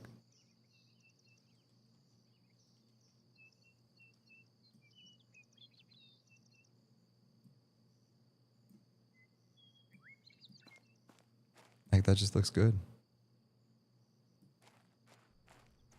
Looks nice. I kind of wish my thing wasn't glitched, but this right here.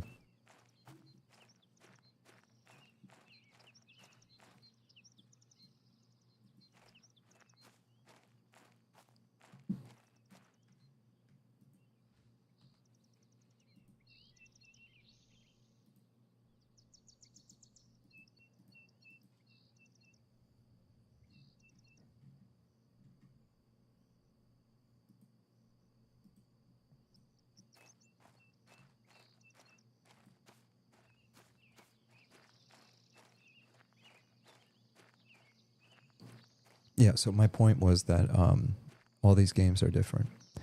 They're all coming from a genre that's brand new, the classic MMORPG genre. They're pioneering it, Embers Adrift, Pantheon, Monsters and Memories, Adrullan Online. There's not a lot of games that have done it right until now. And they're all unique and special in their own way, which is a huge treat, And this world feels alive. You see people running around, mining, attacking, trading, crafting, exploring, sitting. It's just a great vibe overall.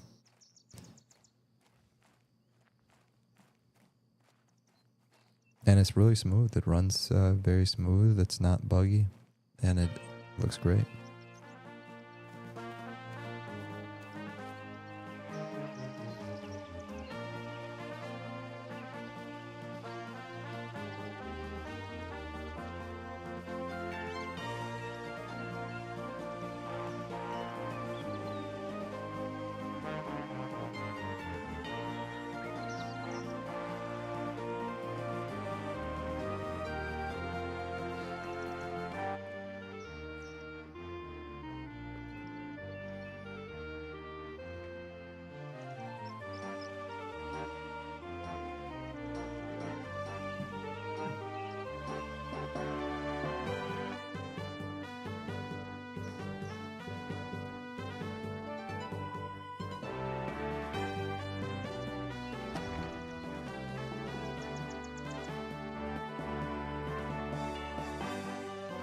Yeah, that's a screenshot right there, so don't mind me. All right. So we're going to wrap it up, folks. I'm going to just maybe take 3 more minutes to explore. As you can tell, I'm still wearing my worn cloth vest, my initial tunic. I barely made any progress, but I think we all got to learn about the game a little bit.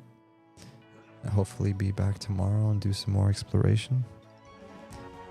And just have a blast. I had a lot of fun.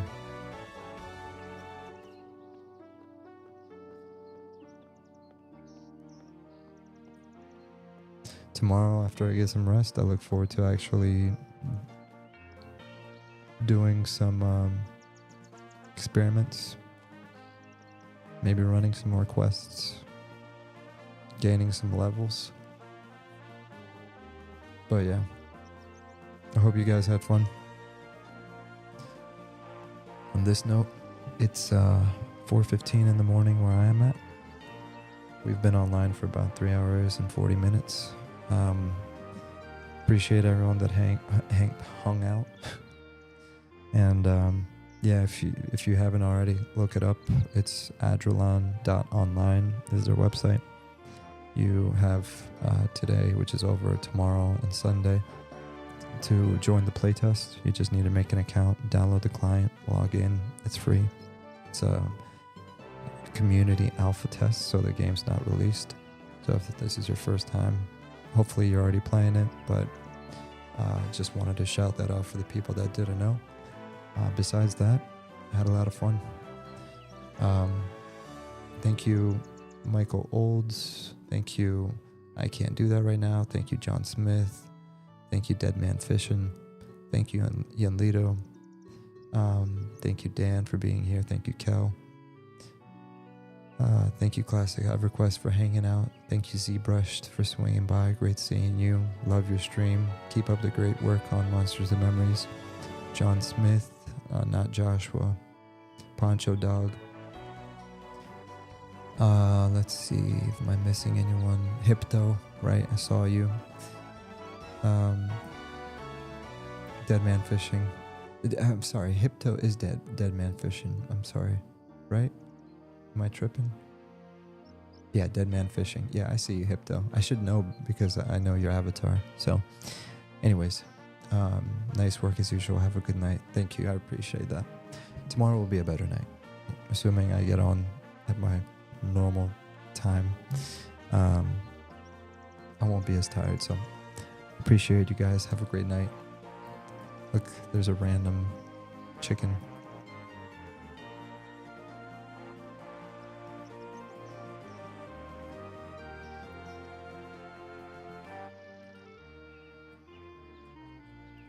That was a terrible thing to do. Alright, so I'm going to find a little spot to camp. I'm going to leave you guys with some music, and then we will head out. I think I see a nice spot. And by the way, I spoke too soon because I was talking about how smooth it is, but with so many people, you can definitely start feeling a little bit of the lag. There it is. Alright, guys. Oh, crap. I meant to do /wave.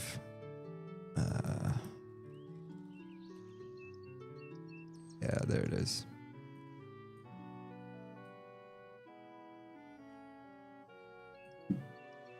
Dang, look at this dude. Pendragon. Dude, he looks sick.